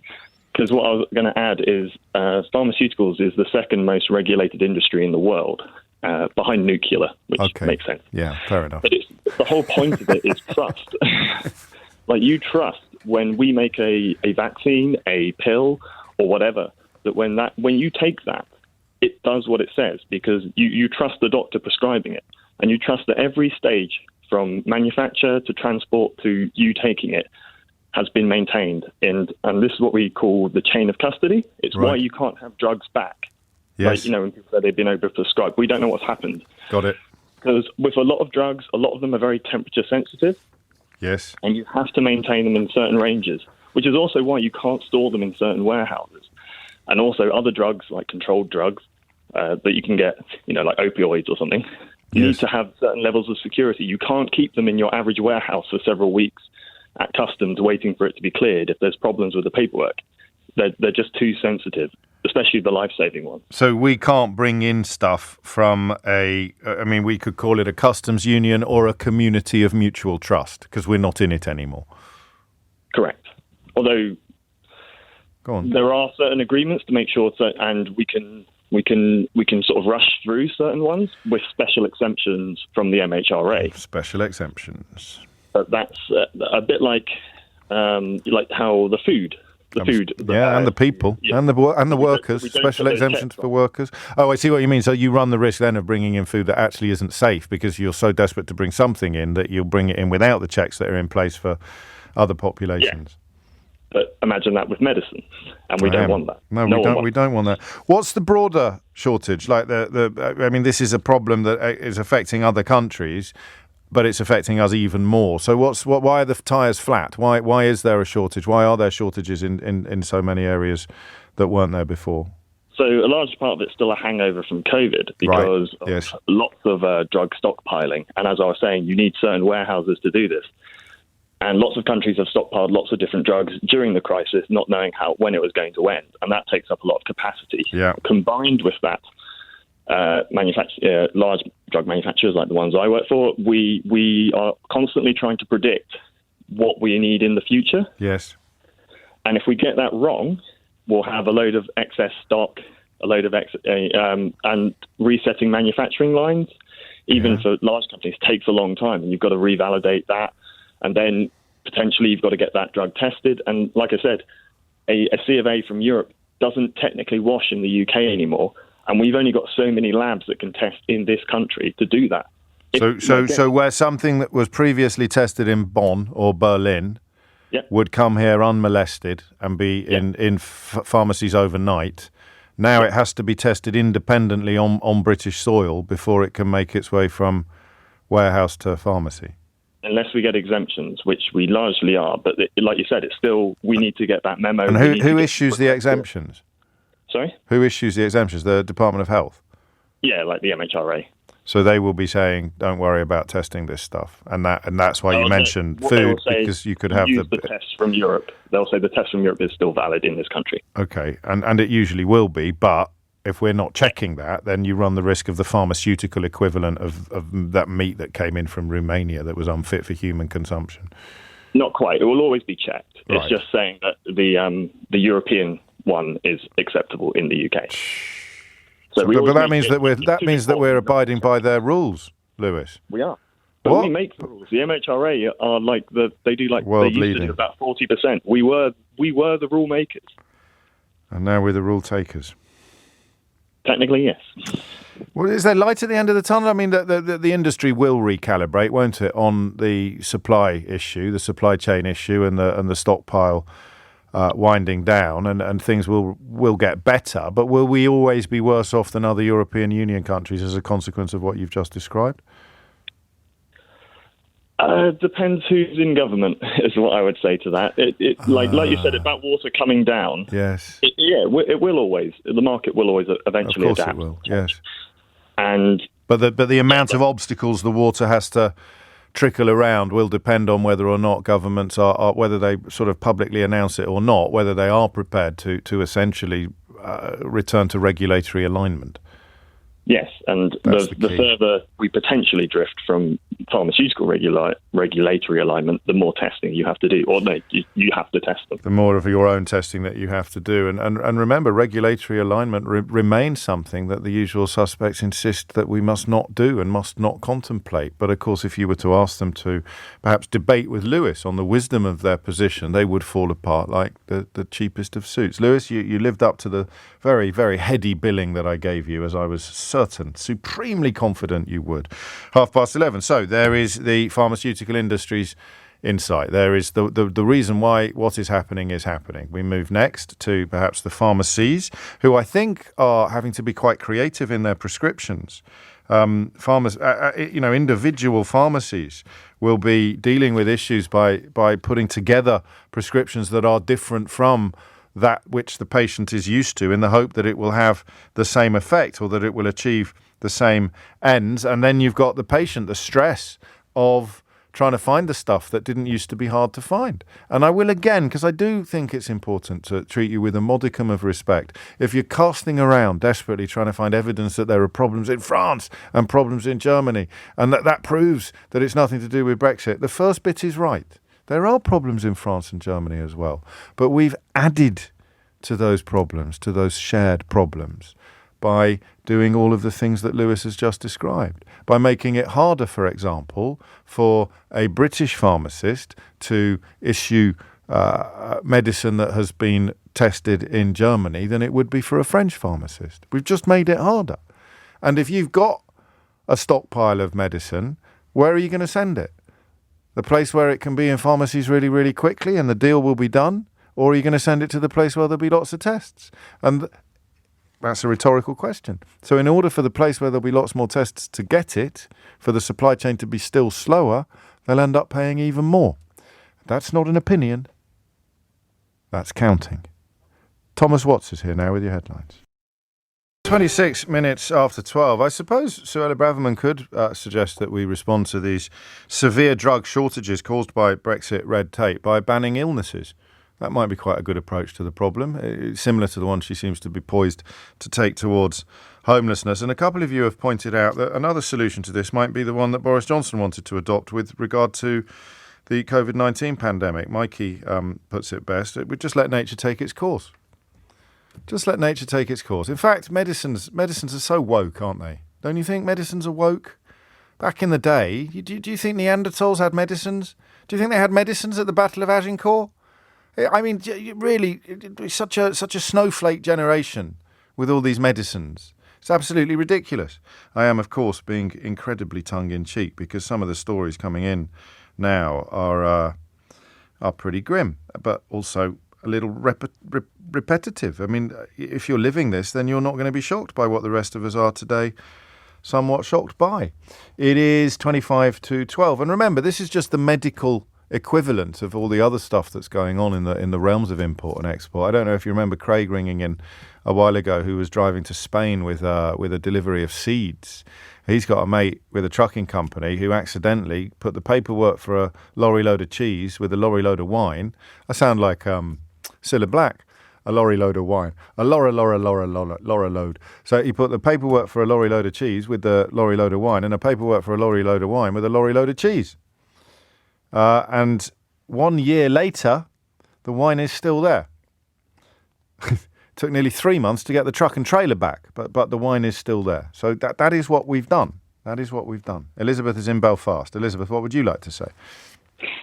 Just in relation to the difficulty obtaining drugs, I have one child and one young adult who are on controlled attention deficit disorder medication, which comes under the umbrella of ADHD. Yes. And whilst it's been difficult to get for the last year, the last 2 to 3 months, it's becoming near on impossible to obtain. Yes. And the difficulty with that is, firstly, it's a controlled medication. You can't stockpile it. You can only get a prescription once a month. Right. So because you can only get a prescription once a month, that's 30 days where if you're running out of medication very quickly. Yes. So I most recently picked up medication for my 12-year-old. I had to ring around 27 pharmacies, of which none of them had the medication in. 27? 27. Holy moly. I had to go back to the GP practice on 3 different occasions because my 12-year-old is on 50 milligrams of a certain medication. Yes. You can't change it because controlled medications has major side effects. And the drug my daughter is now on does have side effects, but probably the least amount of side effects compared to other drugs. This is I'm just going to pause you if I may, because this is such an important point that people who are not where you are may not understand. Even brand to brand of what are supposedly the same generic medicine, the same people will experience different reactions, and you I forget what the correct word is, but you work out what's best for you, don't you? So it's not just about getting the treatment, it's about getting the best available version of that treatment for each individual and specific patient. And if you're lucky enough to have good doctors, then they'll work on that with you. And now you're finding you can't get the ones that you want. No, we can't. And as I said, I have 2 children, both who have ADD and are on the same medication, but actually both have very different side effects to the medication. So even per child, it's very, very different. Yes. But the difficulty is you can't just stop these medications. They are controlled medications. They do a very specific job. And to not have them has a massive impact, not only on the side effects, because once it starts to wear off the body, they then have to go back on it. It takes at least 3 months for it to go back into the system. They suffer really severe headaches, awful cramps in their stomachs. They feel generally very unwell. And it isn't as simple as just starting it. The other issue is the GP can't just change medication. So you have to go back to the consultant psychiatrist in order to change the medication. That's on the NHS. You can't get an appointment to see the consultant. So there are so many implications. And these are children who are neurodiverse, who have very specific needs in order to be able to attend school. My eldest daughter's in university, and she's in the UK studying at uni, and is really struggling to get the medication. And she's a young adult and finds it hard to ring up a GP practice and put them under pressure, whereas as a parent, it's much easier to do, but as a young adult, it's difficult. It will exacerbate other things, will it, as well, whether maybe not for your daughter, but for other people, it will exacerbate anxieties and things like that. Both my children, as having ADD, they do have a really strong level of anxiety. I thought they would. It really, really does affect them. And it's not as simple as just saying, we can change the medication. They're controlled medications. They have a very specific role. What are you being told? It's so frustrating. Yes, you sound very calm, but I suspect that's because you've got used to it. It's a calmness born of resignation, whereas many people listening to this will be in the early stages of surprise, even if they're not directly affected by it. So when you ring around 27 pharmacies, I'm sure you don't pause to ask each of them what it is that's happened to exacerbate this situation. But what is the consensus? What is the reason that you're being given? I would say 90% say it's to do with Brexit. Some will say it's a worldwide shortage at a manufacturer level. Some say it's to do with the stockists of the people who it's supplied into in the UK. Yes. There's varying different, but I have to say the pharmacists do their absolute best. They're Always struggling they do. With and there's a shortage of pharmacists as well, I think, at the moment in the country. Yeah. And we're very lucky in the practice that I'm in. We have a superb practice pharmacist who you go to and just say, like, for example, as I've explained, they're on 50 milligrams. So you try and maybe, can you get a tablet that's 30, and can you also get a 20 milligram tablet? Yeah. So then taking 2 tablets, or you try and get it in an oral solution if possible, but then you're having to take 8 to 10 oral, spoons of medication. So it's just really, really, really difficult. There's also a difference, although the medication is the same, there's also a difference in terms of side effects between the adult medication and the children's medication. So the 12-year-old, I actually had to get the adult medication recently because I could not get it in the children's version. So it's the same medication, it's just branded slightly differently, and the side effects info is different. But I had to go back to the GP practice 3 times to get them to reissue different medications, and I had to ring the consultant to say, is it okay to give the 12-year-old the adult medication? Final question, and I think everyone will understand why I want to ask it. If this was your job, how many hours a day would you be doing? I work full time, but how many hours are you doing? How much of your life is taken up trying to sort out your children's medication? A good day. A day a week? Day. Yeah. Thanks, Elizabeth. So in order to get the medication now, which with 1 week left before I have to start the whole process again, because you can only get it monthly, I have to ring round the pharmacist to see what is in place, to then go to the GP practice to ask them whether it's a 50 milligram adult, a 50 milligram child, or whether it's a variation of different milligrams to make up 50. Well, good luck. And I'm sorry I had to ask that question at the end, but my goodness me, that says it all, doesn't it? The introduction of red tape on a scale that sees a mother of 2 reduced to doing essentially 1 full day's work a week in order to pursue what was once really, really easy to get. And listen, without Brexit, maybe she'd still be doing a couple of hours a day, a couple of hours a week, but it wouldn't be as much as it is now. I think we'll have a little visit to Idiot's Corner, because there is... I mean it when I say I do sometimes feel for you if you thought this was going to be good, if you voted for this, because the evidence of how completely conned you were is becoming utterly irresistible unless you've got gammon for brains, which I appreciate. There's a good 10 to 15% of the electorate who do have processed pork product between their ears. But it's genuine, and these are stories from mums and people who work in the industry and patients. So Chris can go in Idiot's Corner because he voted for it and he can't quite get to the place where he realises that what he's hearing about here today is his fault. So Chris writes, James O negative. That's funny. That's very clever because my name's O'Brien. So you say O negative. Scaring the 1.3 million once again.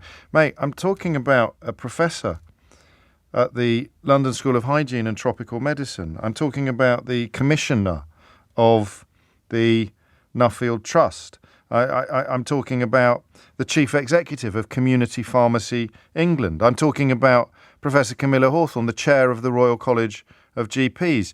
Chris, I'm talking about the president of the Royal Pharmaceutical Society. I'm talking about all of these people describing severe drug shortages due to Brexit red tape. So, I mean, it's really hilarious when you call me James O negative, but would you call Professor Martin McKee of the London School of Hygiene and Tropical Medicine Professor negative?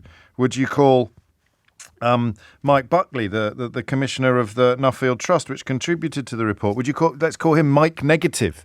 Yeah, funny. And that makes the problem go away. Janet Morrison, the chief executive of Community Pharmacy England. I'll tell you what, Chris, let's call her Janet negative, yeah? Yeah, that's a good one, yeah. Janet negative. And then all the people who are absolutely terrified about what's going to happen if they can't get their daily medication, they can all just relax. So we'll call her Janet negative. Stephen Dorrell, he was a Conservative health secretary in John Major's government. He says, it's amazing to think Brexiteers thought it was a good idea to disrupt the supply chain and didn't think medicine would be included. That's you, Chris. He's talking about you. It was amazing that you thought this would be a good idea. But let's just call him Stephen negative. And then we don't have to worry about all the people who are panicking about what's going to happen if they don't get their medicines. Here's another one, mate. Professor Camilla Hawthorne. Hey, Professor Camilla negative. Am I right? Professor Camilla negative? Yeah, she's just the chair of the Royal College of GPs. What does she know? Professor Claire Anderson. Professor Claire negative. The president of the Royal Pharmaceutical Society, Chris. What does she know, eh? Just scaring people unnecessarily. I'm not sure Idiot's Corner is big enough for a bozo like you, pal. It is 11:49 and you are listening to James O'Brien on LBC. Very briefly, do you remember when I told you that ULEZ was the biggest load of hot air, if you pardon the pun, since the last massive load of hot air? And that it would disappear almost as soon as it was introduced, based upon what happened the time before. But people, some of whom have got a problem with Sadiq Khan's ethnicity, some of whom have got a problem with Sadiq Khan's religion, some of whom have got a problem with Sadiq Khan's politics, were determined to turn it into some sort of epic political problem that was going to scupper him. We reported last week how conversation about ULEZ on social media had gone down by, I think, 97%, and polling for the Evening Standard today, which has been far from friendly towards Sadiq Khan in the past, shows that he now enjoys a 25-point lead over the Conservative candidate, who had a crack, I think, at conference at trying to sort of portray him as anti-Semitic. He now enjoys a 25-point lead over a candidate called Susan Hall. So you'll remember people telling you, possibly even in this studio, people telling you daily almost about how absolutely awful ULEZ was and how it was this, that and the other. Turns out, as we did explain, occasionally, not that often because I find the subject quite dull, but it turns out that, as we did explain, it was nothing like the issue or the problem that same people who told you to vote for Brexit, actually, usually. But there you go. If you're still trusting them, I'm afraid that's a you problem, not a me problem. Now, on the long list of things that I completely ignore when they come into the studio, often features why aren't you talking about this? Because I do 3 hours a day, 15 hours a week, apart from Mystery Hour. And if I'm not talking about the thing you think I should be talking about now, it doesn't mean I'm not going to be talking about it in one of the other 14 hours that pass. So I normally ignore it. And then there are some things that I don't talk about much, sometimes for legal reasons, sometimes as with motoring issues because I find it very boring, and so I ignore them as well. But there are a couple that kind of get under the wire, and I think, yeah, I probably should be talking about that. But I have to be careful what I say. And one of the things you're constantly saying to me is, what's going on with Michelle Mone? What is happening with regard to those allegations of involvement in a VIP lane PPE company? Well, the investigations correspondent for The Guardian, David Conn, has been on this story for I think the best part of 3 years, and he has published something of an update this morning. David joins me now.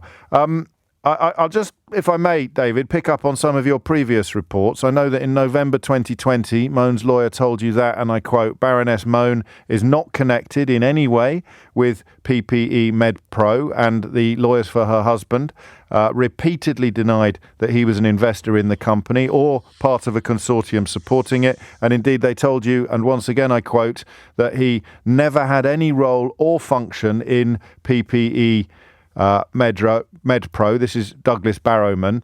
And that, of course, that insistence, that emphatic denial is absolutely intrinsic to the unfolding story. So what's the latest? Yeah, so, and those denials that you've just read out, James, are just two of an absolute stream that we had from starting to write about this in late 2020 when the contracts were published, right through to last year when we revealed the bank document, the leaked bank documents that indicated that Doug Barrowman, Michelle Mone's husband, had been paid £65 million from the profits of PPE MedPro and had transferred £29 million into a trust that had been set up for Michelle Mone and her 3 adult children. Right through that reporting, they've had 3 different firms of lawyers over time representing the company, Michelle Mone and Doug Barrowman at different times.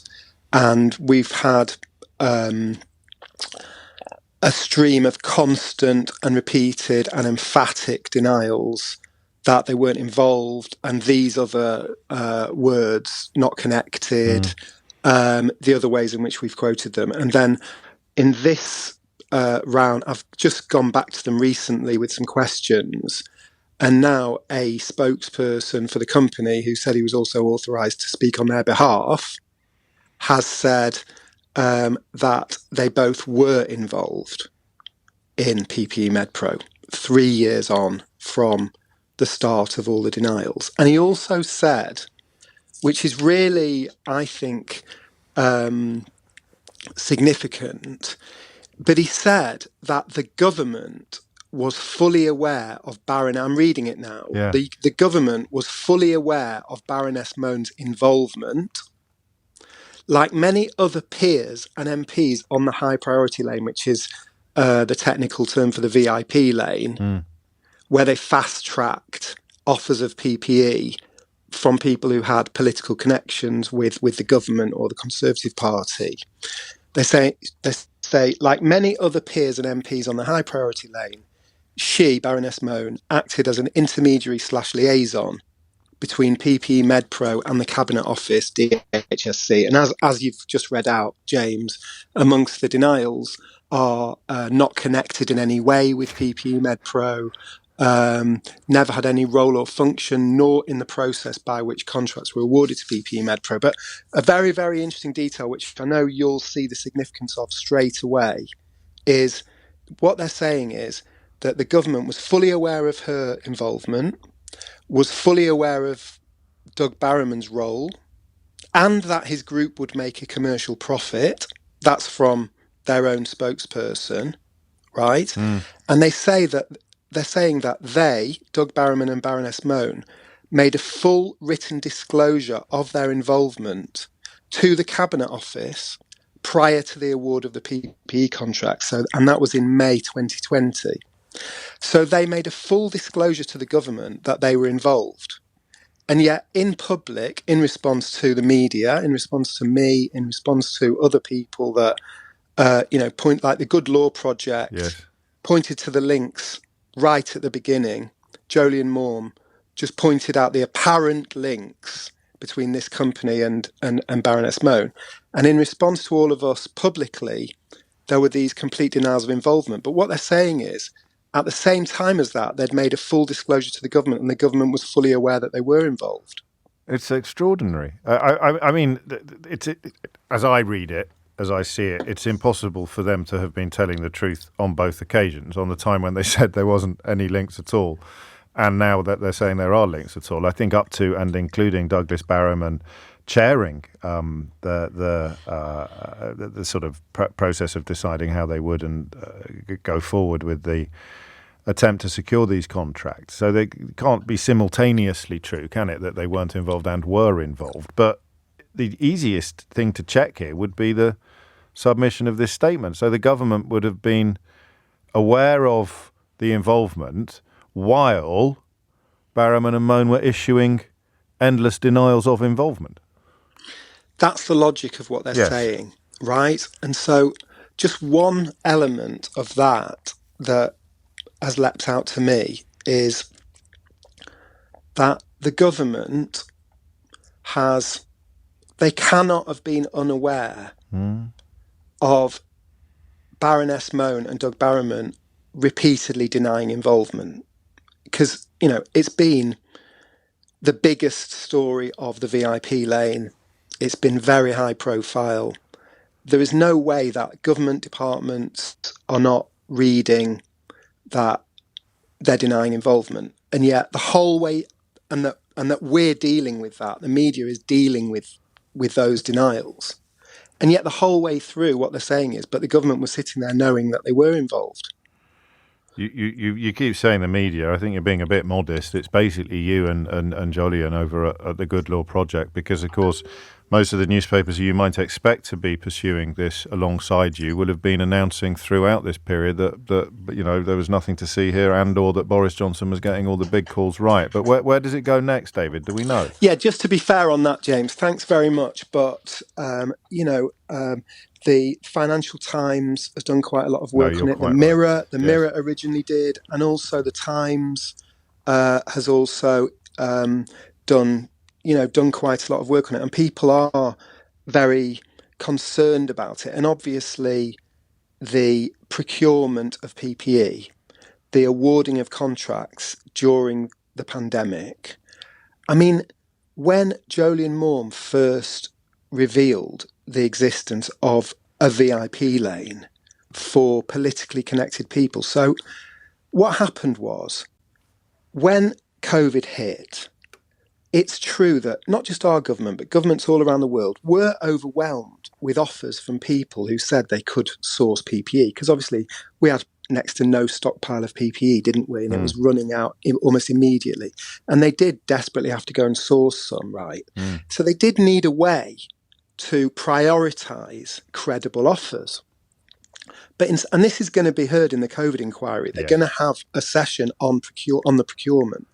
But instead of prioritising companies whose business was supplying PPE, as you know, very many of those companies have said publicly they didn't get a look in. They didn't get their calls returned. They couldn't get through. We had people supplying incubators. What are they called? The big machines that you get hooked up to. Ventilators. We had people who had ventilators going begging who couldn't get their calls returned. Yeah, they didn't get their calls returned. Nobody went to the industry. The government didn't just go to the industry and say, can you get us the best companies to source the PPE from the best suppliers, right? And so when Jolyon first revealed that, no, the people they prioritised and fast-tracked were people who had a connection to the government, or a connection to, basically to the government, right? And that was considered credible. Well, we know them. That's come from one of our MPs, or that's come from one of our peers, from a member of the House of, Conservative member of the House of Lords. I thought that cannot be right. I remember when he first, I thought that can't be right. They wouldn't do that. Even a cynical old soul like you, David, can't. And here we are. 3 years later, they are admitting involvement after essentially denying it through 3 different firms of lawyers. Incredible. Coupled with, the way that lawyers write these things to us consistently throughout. And if it hadn't been, if it's not for people who come forward, who are, who do speak out and who do expose these things over time, I don't think any of this would be known. Whereas at the same time, they're saying that the government knew this all along while the denials were being made in public. Yeah. Murkier and murkier. I mean, do you think we'll get to the absolute bottom of it? Do you think the inquiry will bring the light in? Well, the inquiry's doing a very good job, So isn't far it? it is, The yes. inquiry's looking like it's really proper. I know that some of the bereaved families have got some concerns about the limited role that they're getting, the limited prominence that they're getting. Their lawyers are only allowed to ask, I think it's 2 questions at the end of a session. But having said that, the fact that they've secured so much documentation, and there does seem to be a lot of rigour about it, makes it very interesting that when the whole inquiry into the handling of the pandemic, it makes it promising that maybe we will get to the truth and we will learn some lessons. On the procurement part of it, I think what's key is whether it's going to be a general, we really struggle to get decent PPE, or whether they're really going to get down to the details of individual contracts. Yeah. I'm very late for the news, which is I thought I was keeping you over the news, No, James. don't worry about that. This is news, David. This is news, isn't it, David? There you go. That will be my excuse when I get told off later. But just to clarify finally, the Department of Health and Social Care is still suing PPE MedPro, is it, for the full return of £122 million it believed it paid for substandard surgical gowns? It paid £122 million for gowns, and they rejected all of them on inspection, and they're suing PPE MedPro for the full return of the money plus other costs. And PPE MedPro are saying that the gowns were fit for purpose, and they're defending the claim. David Conn of The Guardian, who has chapter and verse on this latest development in the saga of Michelle Mone and the VIP Lane PPE company in today's paper, or indeed on the website. And with the excuse that is actually news, I apologise for being so late for this news. It is 7 minutes after 12, and we turn our attention next to a tricky tale that will involve sensitivity and will involve a lot of sensitivities, some of them possibly conflicting. I was very struck last week by the utter absurdity of a story about Keir Starmer and the poppy. I say this every year. It seems to come around every year, these desperate attempts to use the poppy, which is, of course, a commemoration of sacrifice in pursuit of freedom. People desperate to use the poppy to attack the exercise of freedom. So, you attack people for not wearing a symbol of freedom, which is quite a totalitarian and oppressive thing to do, actually. But whether it's an Irish football player or a newsreader, or on this occasion, there were a couple of newspapers last week, and so much time has passed since, you may struggle to believe this. A couple of newspapers last week pretended to believe that Keir Starmer had deliberately taken his poppy off before recording a commentary on Islamophobia. And nobody mentioned that at the same time, in the same newspapers, on the same day, in the same news cycle, Rishi Sunak was sitting on a stage with Elon Musk, who is in the business of restoring far-right provocateurs to his platform. I mean, actual Nazi sympathisers in some cases. He is in the business of platforming them, and Rishi Sunak managed to interview, well, I say interview, I don't know what the correct word would be.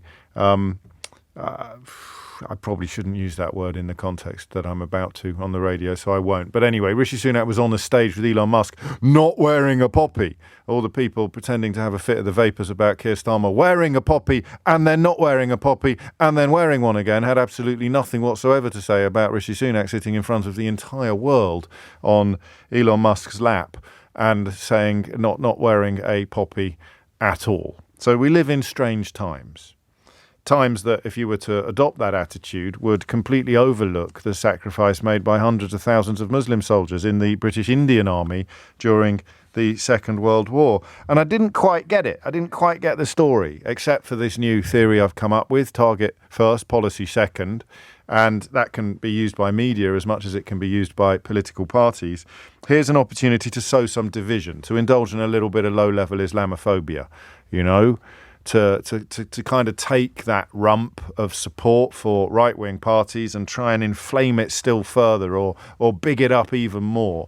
And you've seen a lot of that with the tragic situation unfolding in Israel and Gaza. People almost struggling to disguise their glee at the massacre of Palestinians, while those of us who refuse to feel sorrier for a dead Palestinian baby than we do for a dead Israeli baby are also sometimes accused of indulging in controversial conduct, although I think we're all capable of staying strong. Tragedy is tragedy, fanboying. I wouldn't say fangirling because I think that's mildly misogynistic, but it's what you're all going for. He was giggling like a schoolgirl. He was fangirling Elon Musk, but no, we'll just go with sitting on his lap. It's a metaphor.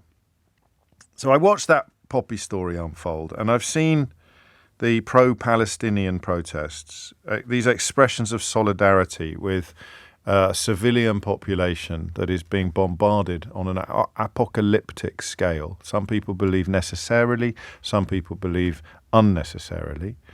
And we've seen these protests, these marches, which may have been infiltrated, have been infiltrated as far as we're aware, by a tiny, tiny number of people expressing support for terrorist acts, the terrorist acts of Hamas, deploying sometimes the phrase "from the river to the sea," which many, many, many Jewish people and Israeli people feel is a call for the eradication of the modern state of Israel. So simply on the grounds of decency, even if that's not what you mean by the phrase, you probably shouldn't be using it if so many people are going to hear that threat to their very existence, or at least their very right to land.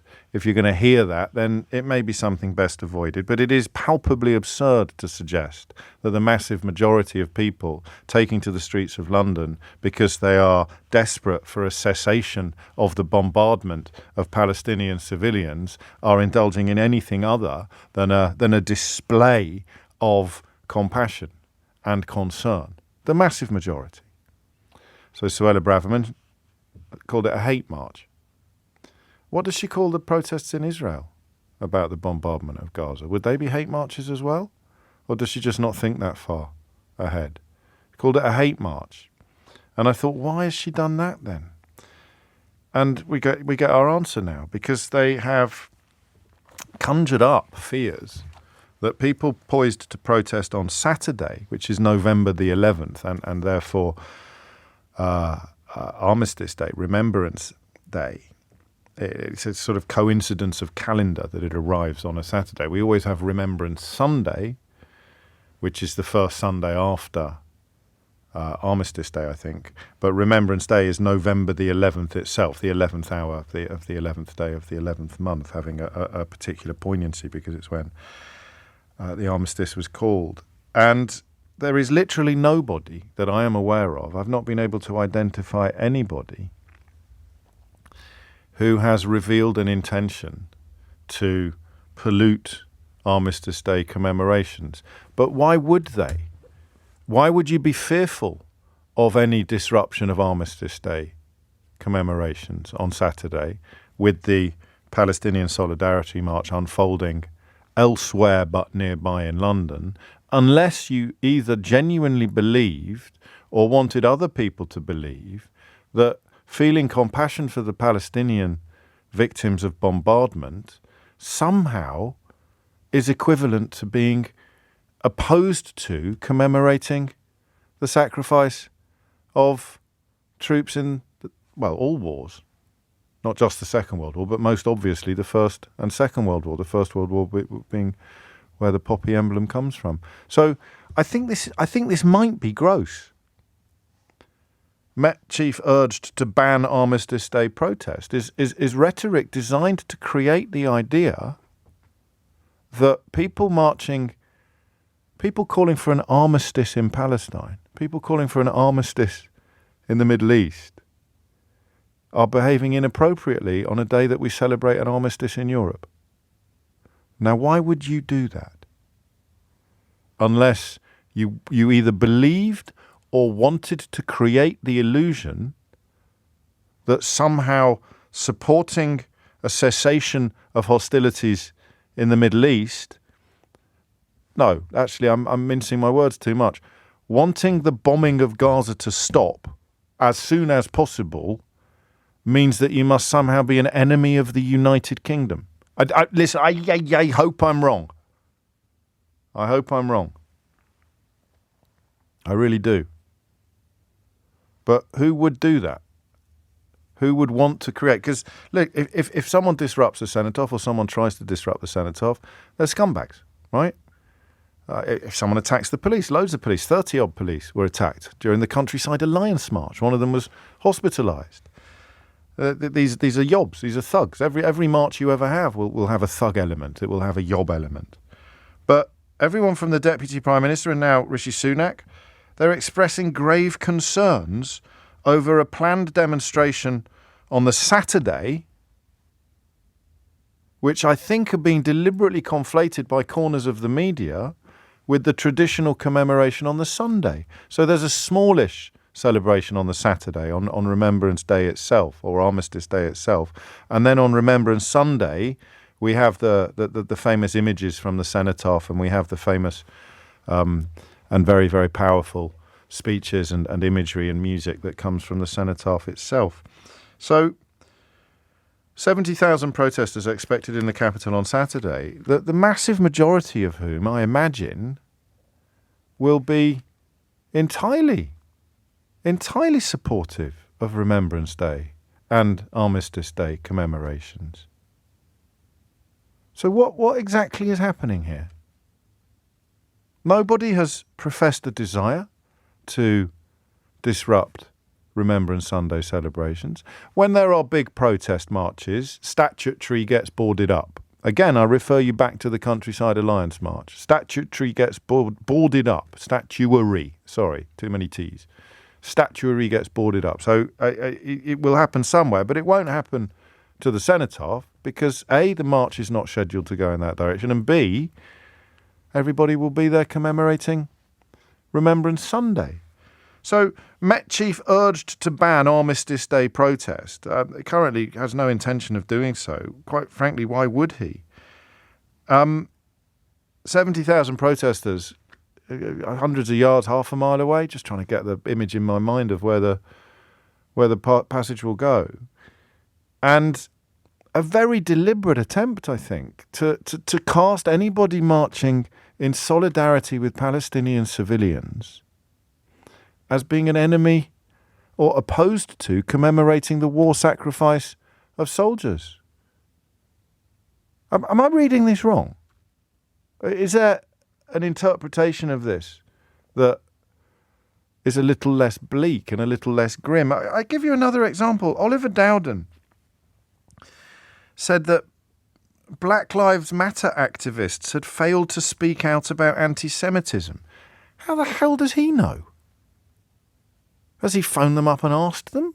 It's such a strange thing to say as well. You can't conflate American... Let's see someone... Oh, there were lots of protests about George Floyd, but why aren't the same people protesting about the Hamas terror attacks? And you sort of think, are you really conflating the American police with a murderous death cult? You're suggesting these two things are somehow morally equivalent, or something similar has happened? I often think condemnation of terror attacks is almost a given, but citizens being murdered by police officers is very different from citizens being murdered by terrorists for reasons that are so obvious you'd think even Oliver Dowden could understand them, but apparently not. So, and then of course you get far-right protests as well, which no one's ever seemed to mention.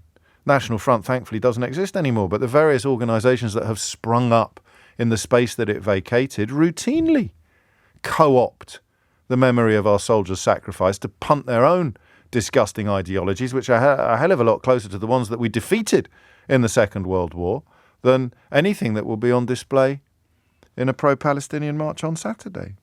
So why are right-wing media and right-wing politicians, I guess, stopping with Suella Braverman, trying to describe a display of compassion and concern that may have been infiltrated by a tiny minority of scumbags, describing the whole thing as a hate march? Emily interviewed Mark Rowley, the head of the Met, last week, and you could tell his frustration. He said, you'd have to ask her what she's talking about. You'll have to ask her what she's talking about. Why? Why is a peaceful protest on Saturday being used as a source of apparently manufactured concerns about non-peaceful behaviour on Sunday? Hit the numbers now, you will get through. 0345 6060 973. And we are left with one question that may be a bit too simplistic, and please correct me if I am. But if you can't call for an armistice on Armistice Day, then when the hell can you? It's 24 minutes after 12. Looking at the incredible story last week about Keir Starmer's poppy, and then Suella Braverman's decision to describe a march which is essentially calling for peace. Now, you may think it's a misguided call, but that is the motivation of the massive majority of people on these Palestinian solidarity marches. They want the carnage to stop, and they struggle to see any difference in human life according to the star, the sign, the religion you were born under. Suella Braverman decided to call those hate marches, and now we wake up to find that there are calls for one of these marches to be banned because they would be calling for an armistice in the Middle East on the day that we commemorate the armistice in Europe. And I'm just wondering what's going on. Naz is in Enfield. Naz, what do you reckon? She just wants to divide us, James. She wants to divide the Muslim community from normal British people, because I'm a British-born Muslim. I've always stood for peace. I've always stood against terrorism, and I'm going to go to the march on Saturday, I hope. And I want peace. And she's an Islamophobe. She hates Muslims, Pakistani men. She said they haven't got the same values as us. Invasion. I think that actually the Mail on Sunday became the first newspaper in history that had to apologise for an article written by a Home Secretary when she last weighed into that particular issue. So your opinion is that she's an Islamophobe. It's an opinion shared by a former race advisor to Number 10 Downing Street, who made the point last week, I think. Obviously, I'm sure she'd deny it, but we currently have freedom of speech in this country, so you are free to offer that opinion. She said invasion. You know, when she says the people from the boats, she demonises them so much. And you know, it seems like to me, now I don't want to be controversial on radio, but she's married to a Zionist Jew. Is that why she hates us? Is that why she thinks that everybody that's on that march are hate marchers? Those are the words, just for anyone confused, those are the words she has used, I think, to describe. She used it in an article. To describe her husband herself. We talked a lot about her in the first hour of the programme on the homelessness issue. So this is about more than just her, although it seems to me that describing people like you as hate marchers when you are marching for peace is very much part of a process that leads to calls for you not to be able to march because of an almost Minority Report style fear that you might suddenly have a rush of blood to the head, or you might have accidentally found yourself alongside people who would have a problem with commemorating Armistice Day. It's scary to me. It's scary to be in a country now that if you're pro-Palestinian, peaceful people, and it is to me like a Jewish life is worth much more, an Israeli life is worth much more than a Palestinian. That's what it looks like on certain media channels, on TV, and it makes me feel very uncomfortable. But I'm originally from, my parents were from Mauritius, nothing to do with us. Same with Suella Braverman, I think. Isn't Suella Braverman's mum from Mauritius as well? Yeah. I'm ashamed about that, actually. Well, don't be. It's not your fault. It's nothing to do with you. So what do we think is happening here? So I am supposed to think that because you're going on that march, you are opposed to, and then we insert whatever inflammatory phrase is popular today, British values, or our British troops, values, troops, and you know, and it's so wrong because if you look at most Muslims, we're diverse. We've got so many friends. We've got, and we're all sort of like, even on the homeless. I don't want to bring that up. We have from the mosque. We have food banks. We give. You know. We send trucks to the homeless on Saturdays and nights, and she's trying to demonise. I feel Yeah, no, I do too. Actually, I do too. But it isn't just her. So that I do want to steer it. I want to steer it back. Would it be naive of me or silly or just to suggest that if as many people as possible on Saturday wear a poppy, it would end up making her look a little bit ridiculous? No, I was thinking that. Yeah. I was thinking that. Might be a good idea. I was thinking that because, my grandchildren, they go on the marches in Wales, in Cardiff. Right. They're just 7, some are younger and some are a bit slightly older. But all they're marching for is for peace and justice. That's what we're marching for. We don't want, I'm thankful that the Nazis were defeated. You shouldn't have to say that. You shouldn't have to say that on the radio. Yeah, but that she's created, or all of these people have created a space in which a British Muslim grandmother in Enfield thinks she has to reiterate the fact that she's glad the Nazis were defeated. That right at the end there, unintentionally, I think you've just knocked it out of the park. It's 12:30. Amelia Cox has got your headlines. 12:33 is the time. Conflation is the game. Conflation is the name of the game. So, in the way that after the September the 11th attacks, an enormous amount of effort was put into trying to portray every Muslim in the country, in the world, as sympathetic to the barbarous murderers in Osama bin Laden's gang. It's a deliberate thing, and if you start from a position of racism, then any opportunity to portray everybody as a problem or everybody as an enemy is irresistible. You see it everywhere. You even see it with Polish people and Romanian people. Remember Farage talking about Romanians? They can't resist it. It's what racists do. Always what racists do. So if an idiot defaces or desecrates the cenotaph, the desperation some people will have to think, typical Muslim, they won't even bother pausing to work out whether it is a Muslim or not. But that is what's happening here on a grand scale, but it's government policy almost. It was a chap called Samuel Kasumu, who was Boris Johnson's race advisor, an advisor to Boris Johnson on matters racial, who has said Suella Braverman is unfortunately part of the problem and described her as being probably Islamophobic. This is in response to her calling pro-Palestine rallies, or peace rallies, as I would call them, hate marches.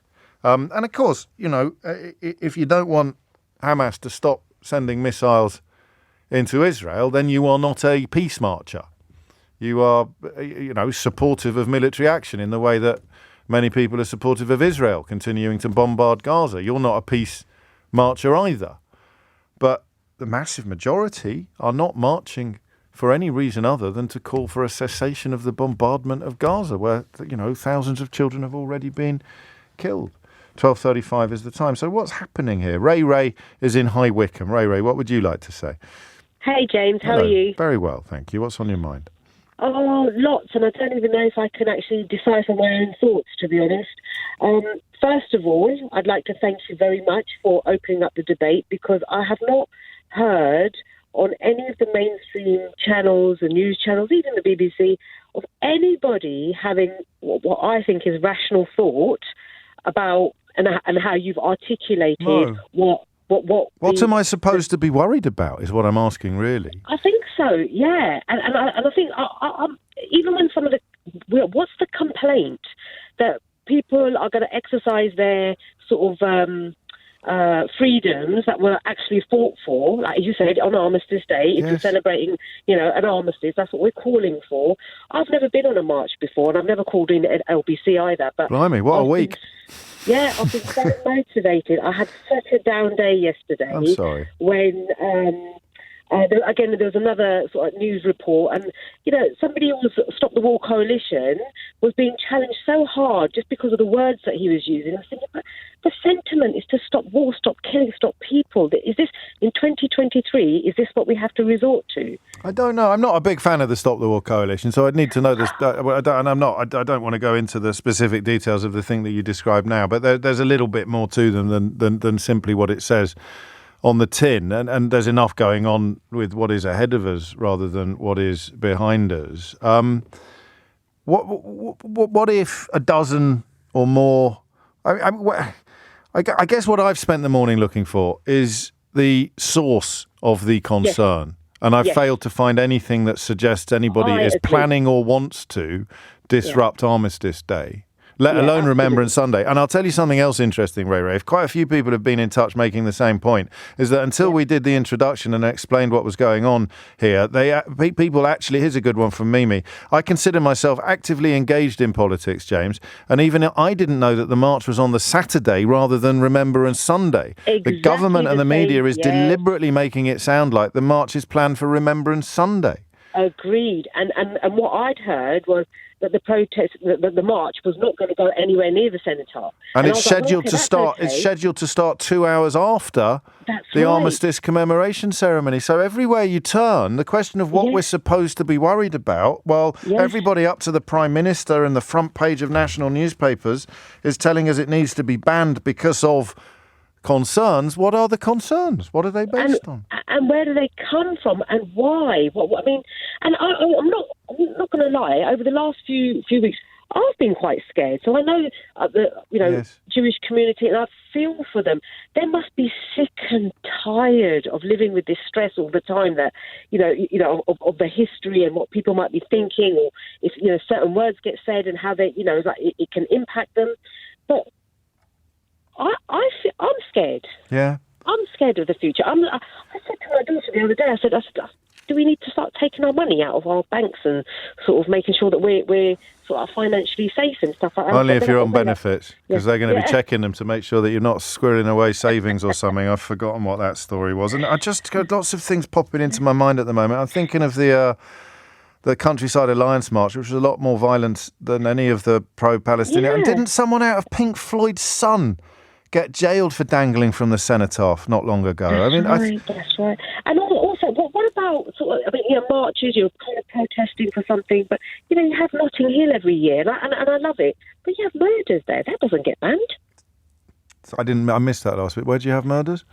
At Notting Hill, the Notting Hill Carnival, and you have all sorts of unsavoury stuff going on there. And they don't ban that. Although I think the same people that are calling for this march to be banned would probably be the same people who do actually call for the Notting Hill march to be banned. So I don't know how helpful that observation is, but I take your point when it comes to violence. I prefer the Countryside Alliance, I think, as a comparison, because they are marches and causes as opposed to street carnivals. But the double, triple, quadruple standards, whatever you want to call it. 20 to 1 is the time. Jane is in Bermondsey. Jane, what would you like to say?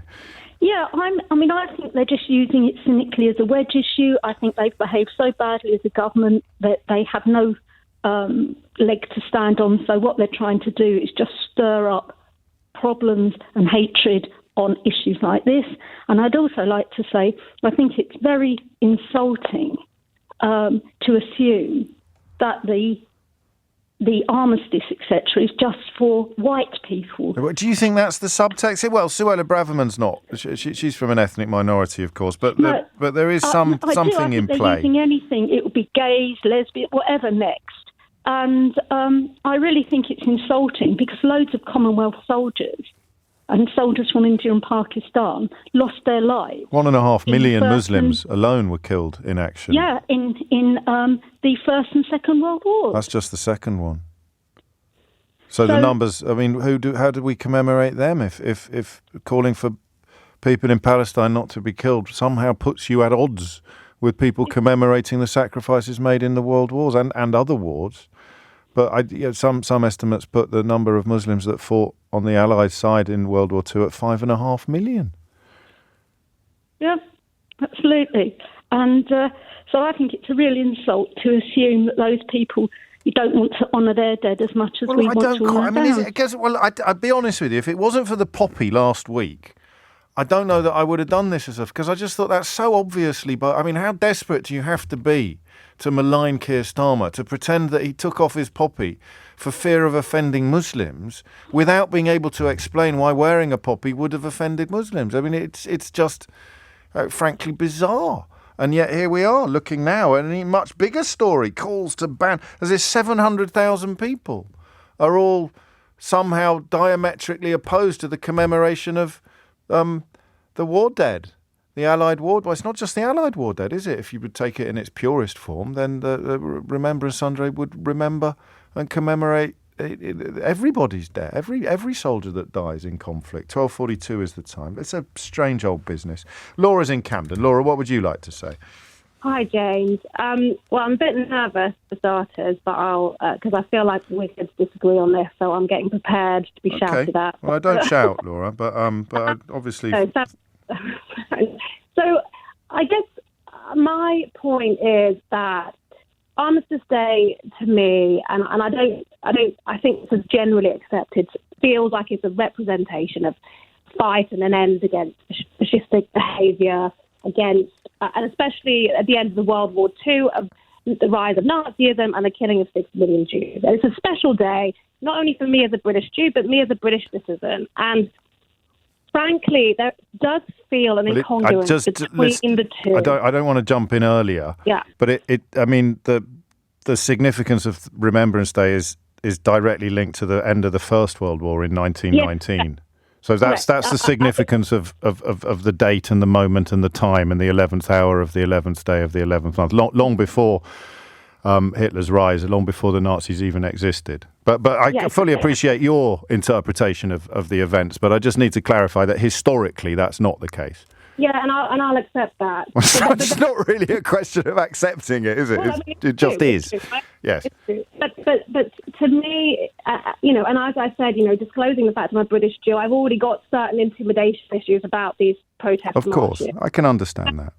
So it feels to me like there is a certain element, and I know it's a minority, but there is a certain element that feels to me like it's a very radical element of some of the people that go on these marches that are celebrating dead Jews, dead lives, and not just Jews, but the idea that would be utterly unacceptable, and it would be a crime. So, I don't want to put you on the spot, but out of 70,000 protesters, how many would you realistically malign in that way or describe in that way?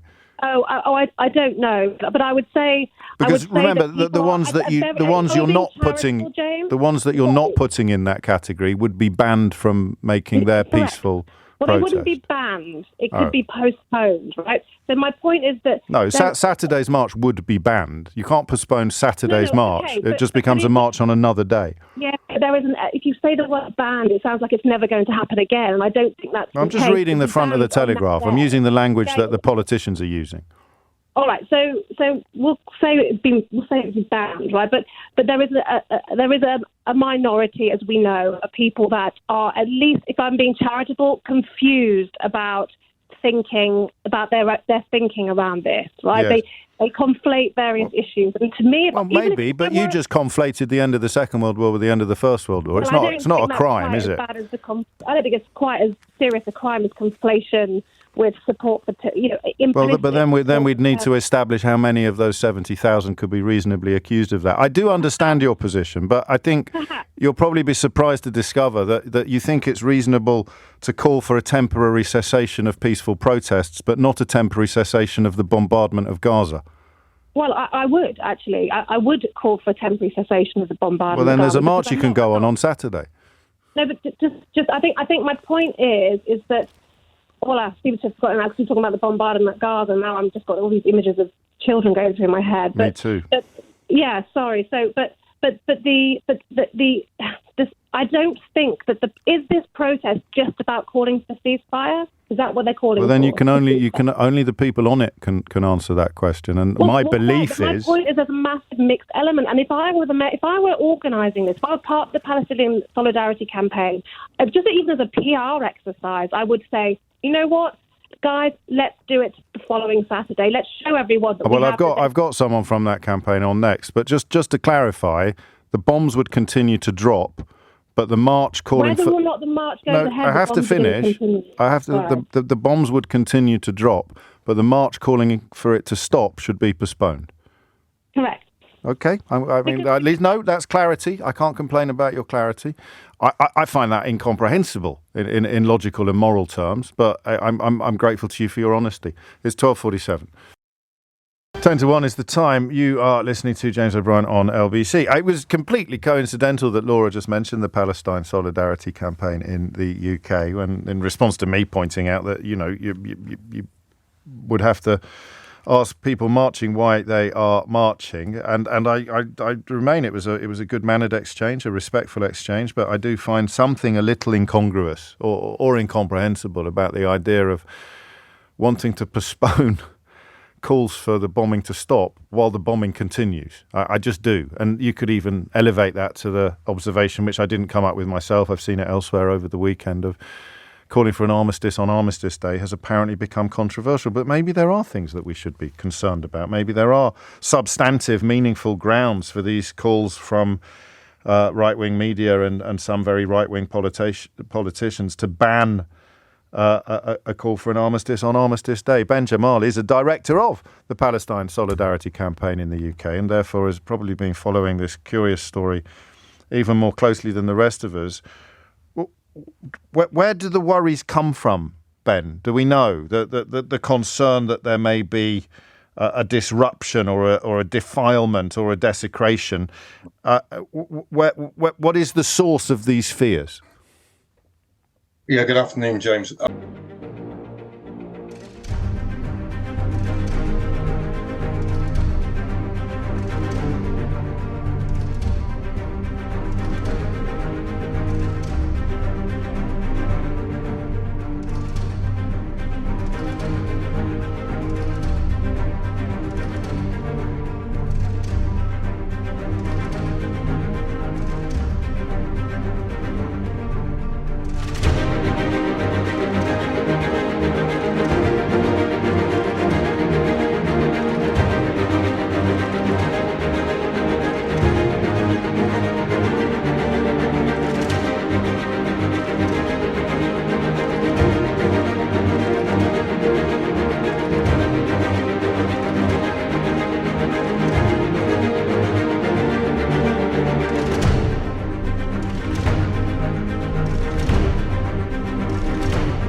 I mean, look, the honest answer I have to give you, because I think there may be members of the public who have a genuine concern about that, but I think where's that coming from? It's coming from deeply irresponsible, and I'm being polite, I think, but deeply irresponsible comments from political leaders, most notably the Prime Minister and the Home Secretary, who jointly have put out statements to say that this march should not take place because it is going to create a risk of desecrating the cenotaph. Now, look, to put context on this, since all of this escalation of violence began, but since the beginning of Israel's campaign of indiscriminate bombing of Gaza, and your listeners will know that's now killed nearly 10,000 Palestinians, including over 4,500 children, we have been marching regularly, and normally we march on a Saturday. That's really a sort of traditional day for a march, when you can get as many people as possible who want to come and make their voices heard. And what we're marching for, we're calling for a ceasefire. We're calling for an end to this indiscriminate bombing. There is an additional message as well, which is we are asking for the root causes of this to be addressed. And that means really seriously addressing the ongoing military occupation. Now, we some time ago made clear, so whenever we're organising this, we're bringing hundreds and hundreds of thousands of people to the streets. We always liaise with the police, because you need to do that to ensure public safety. Roads, etc., have to be closed. From the very beginning of those discussions, as we mapped forward that these would likely continue, we indicated that on November the 11th, because traditionally we march near Whitehall, we normally would try and also march to Hyde Park. Hyde Park is not available at the moment as a destination because of Winter Wonderland. We made clear we would not want to march near Whitehall on November the 11th. Our rationale for that, we know, and there's been some really disingenuous sort of comments suggesting that the main commemorations take place on the Saturday. We all know, I was born and bred in this country. the remembrance service at the Cenotaph always takes place on the Sunday. That's a deliberate conflation. We didn't want to disrupt preparations for that. So Sure. we made clear, the police knew that.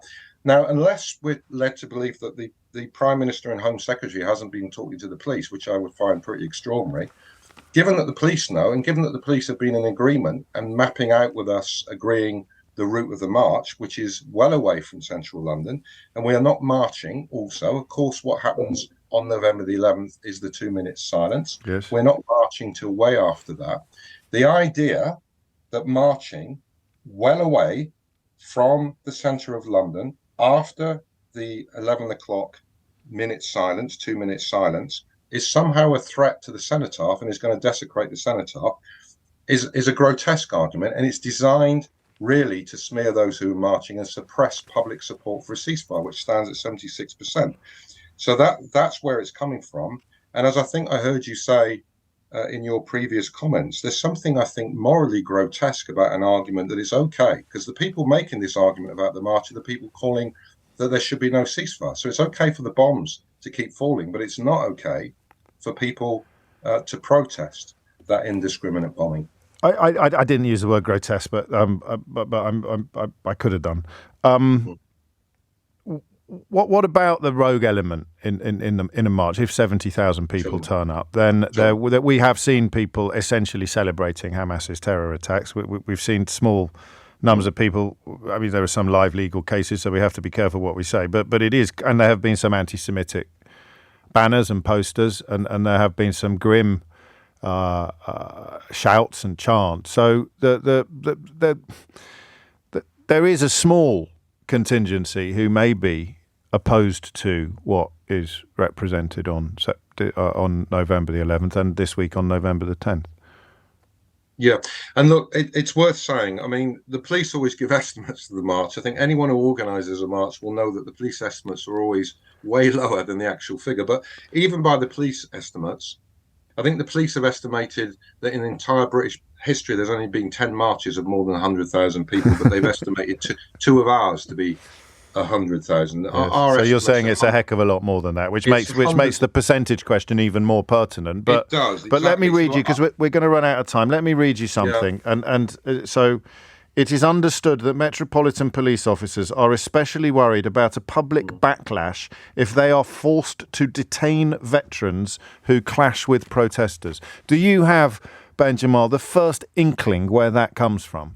No idea, and I'm not sure, because we're marching from Marble Arch on the Saturday, not the Sunday, to the US Embassy, which people will know as in Vauxhall. So I'm not sure why there would be. Why would veterans be gathering in Vauxhall? That doesn't make any sense to me. And as I said, this idea of public disorder. Of course, we over the 3 to 4 weeks we brought well over 1 million people. I think in total across that, I think there's been about 40 arrests, 40 to 50 arrests, which is an extraordinarily low figure. And of course, at the fringes, some people have been arrested for saying things or carrying placards that are an offence. And that's for the police to take action and for those to be investigated. We're very clear on the principles on which we're marching, and they are clear anti-racist principles. Nobody who's coming to say anything racist or chant anything racist belongs at our marches. But those are really, really tiny proportions. And the attempt to say, look, there were these 3 placards or these 4 placards in a huge crowd is a way of defining the entire crowd is really at best dubious. Some people might dispute 3 or 4 in the context of that conversation, but a tiny minority of the overall is the point that you're making. Ben Jamal, Director of Palestine Solidarity Campaign in the UK, thank you. If you missed any of today's show, you can listen back to the whole show podcast on Global Player, where you can also pause and rewind live radio. You'll also find all of LBC's shows to catch up on, as well as the world's biggest podcasts. Pause and rewind live radio on Global Player, where you're always in control. Download for free from your app store or head to globalplayer.com. Coming up at 4 on LBC, it's Tom Swarbrick, but now she's always in control. I think Always in Control has overtaken Rewind Live Radio. Rewind Live Radio? In your Intonation Top 10. Yeah. Thank you, James. I don't know what you mean. I think you do. You mean. I think you do. You mean. I think you do. You mean. I think you do. You mean. I think you do. You mean. I think you do. You mean. I think you do. You mean. I think you do. You mean. I think you do. You mean. I think you do. You mean. I think you do. You mean. I think you do. You mean. I think you do. You mean. I think you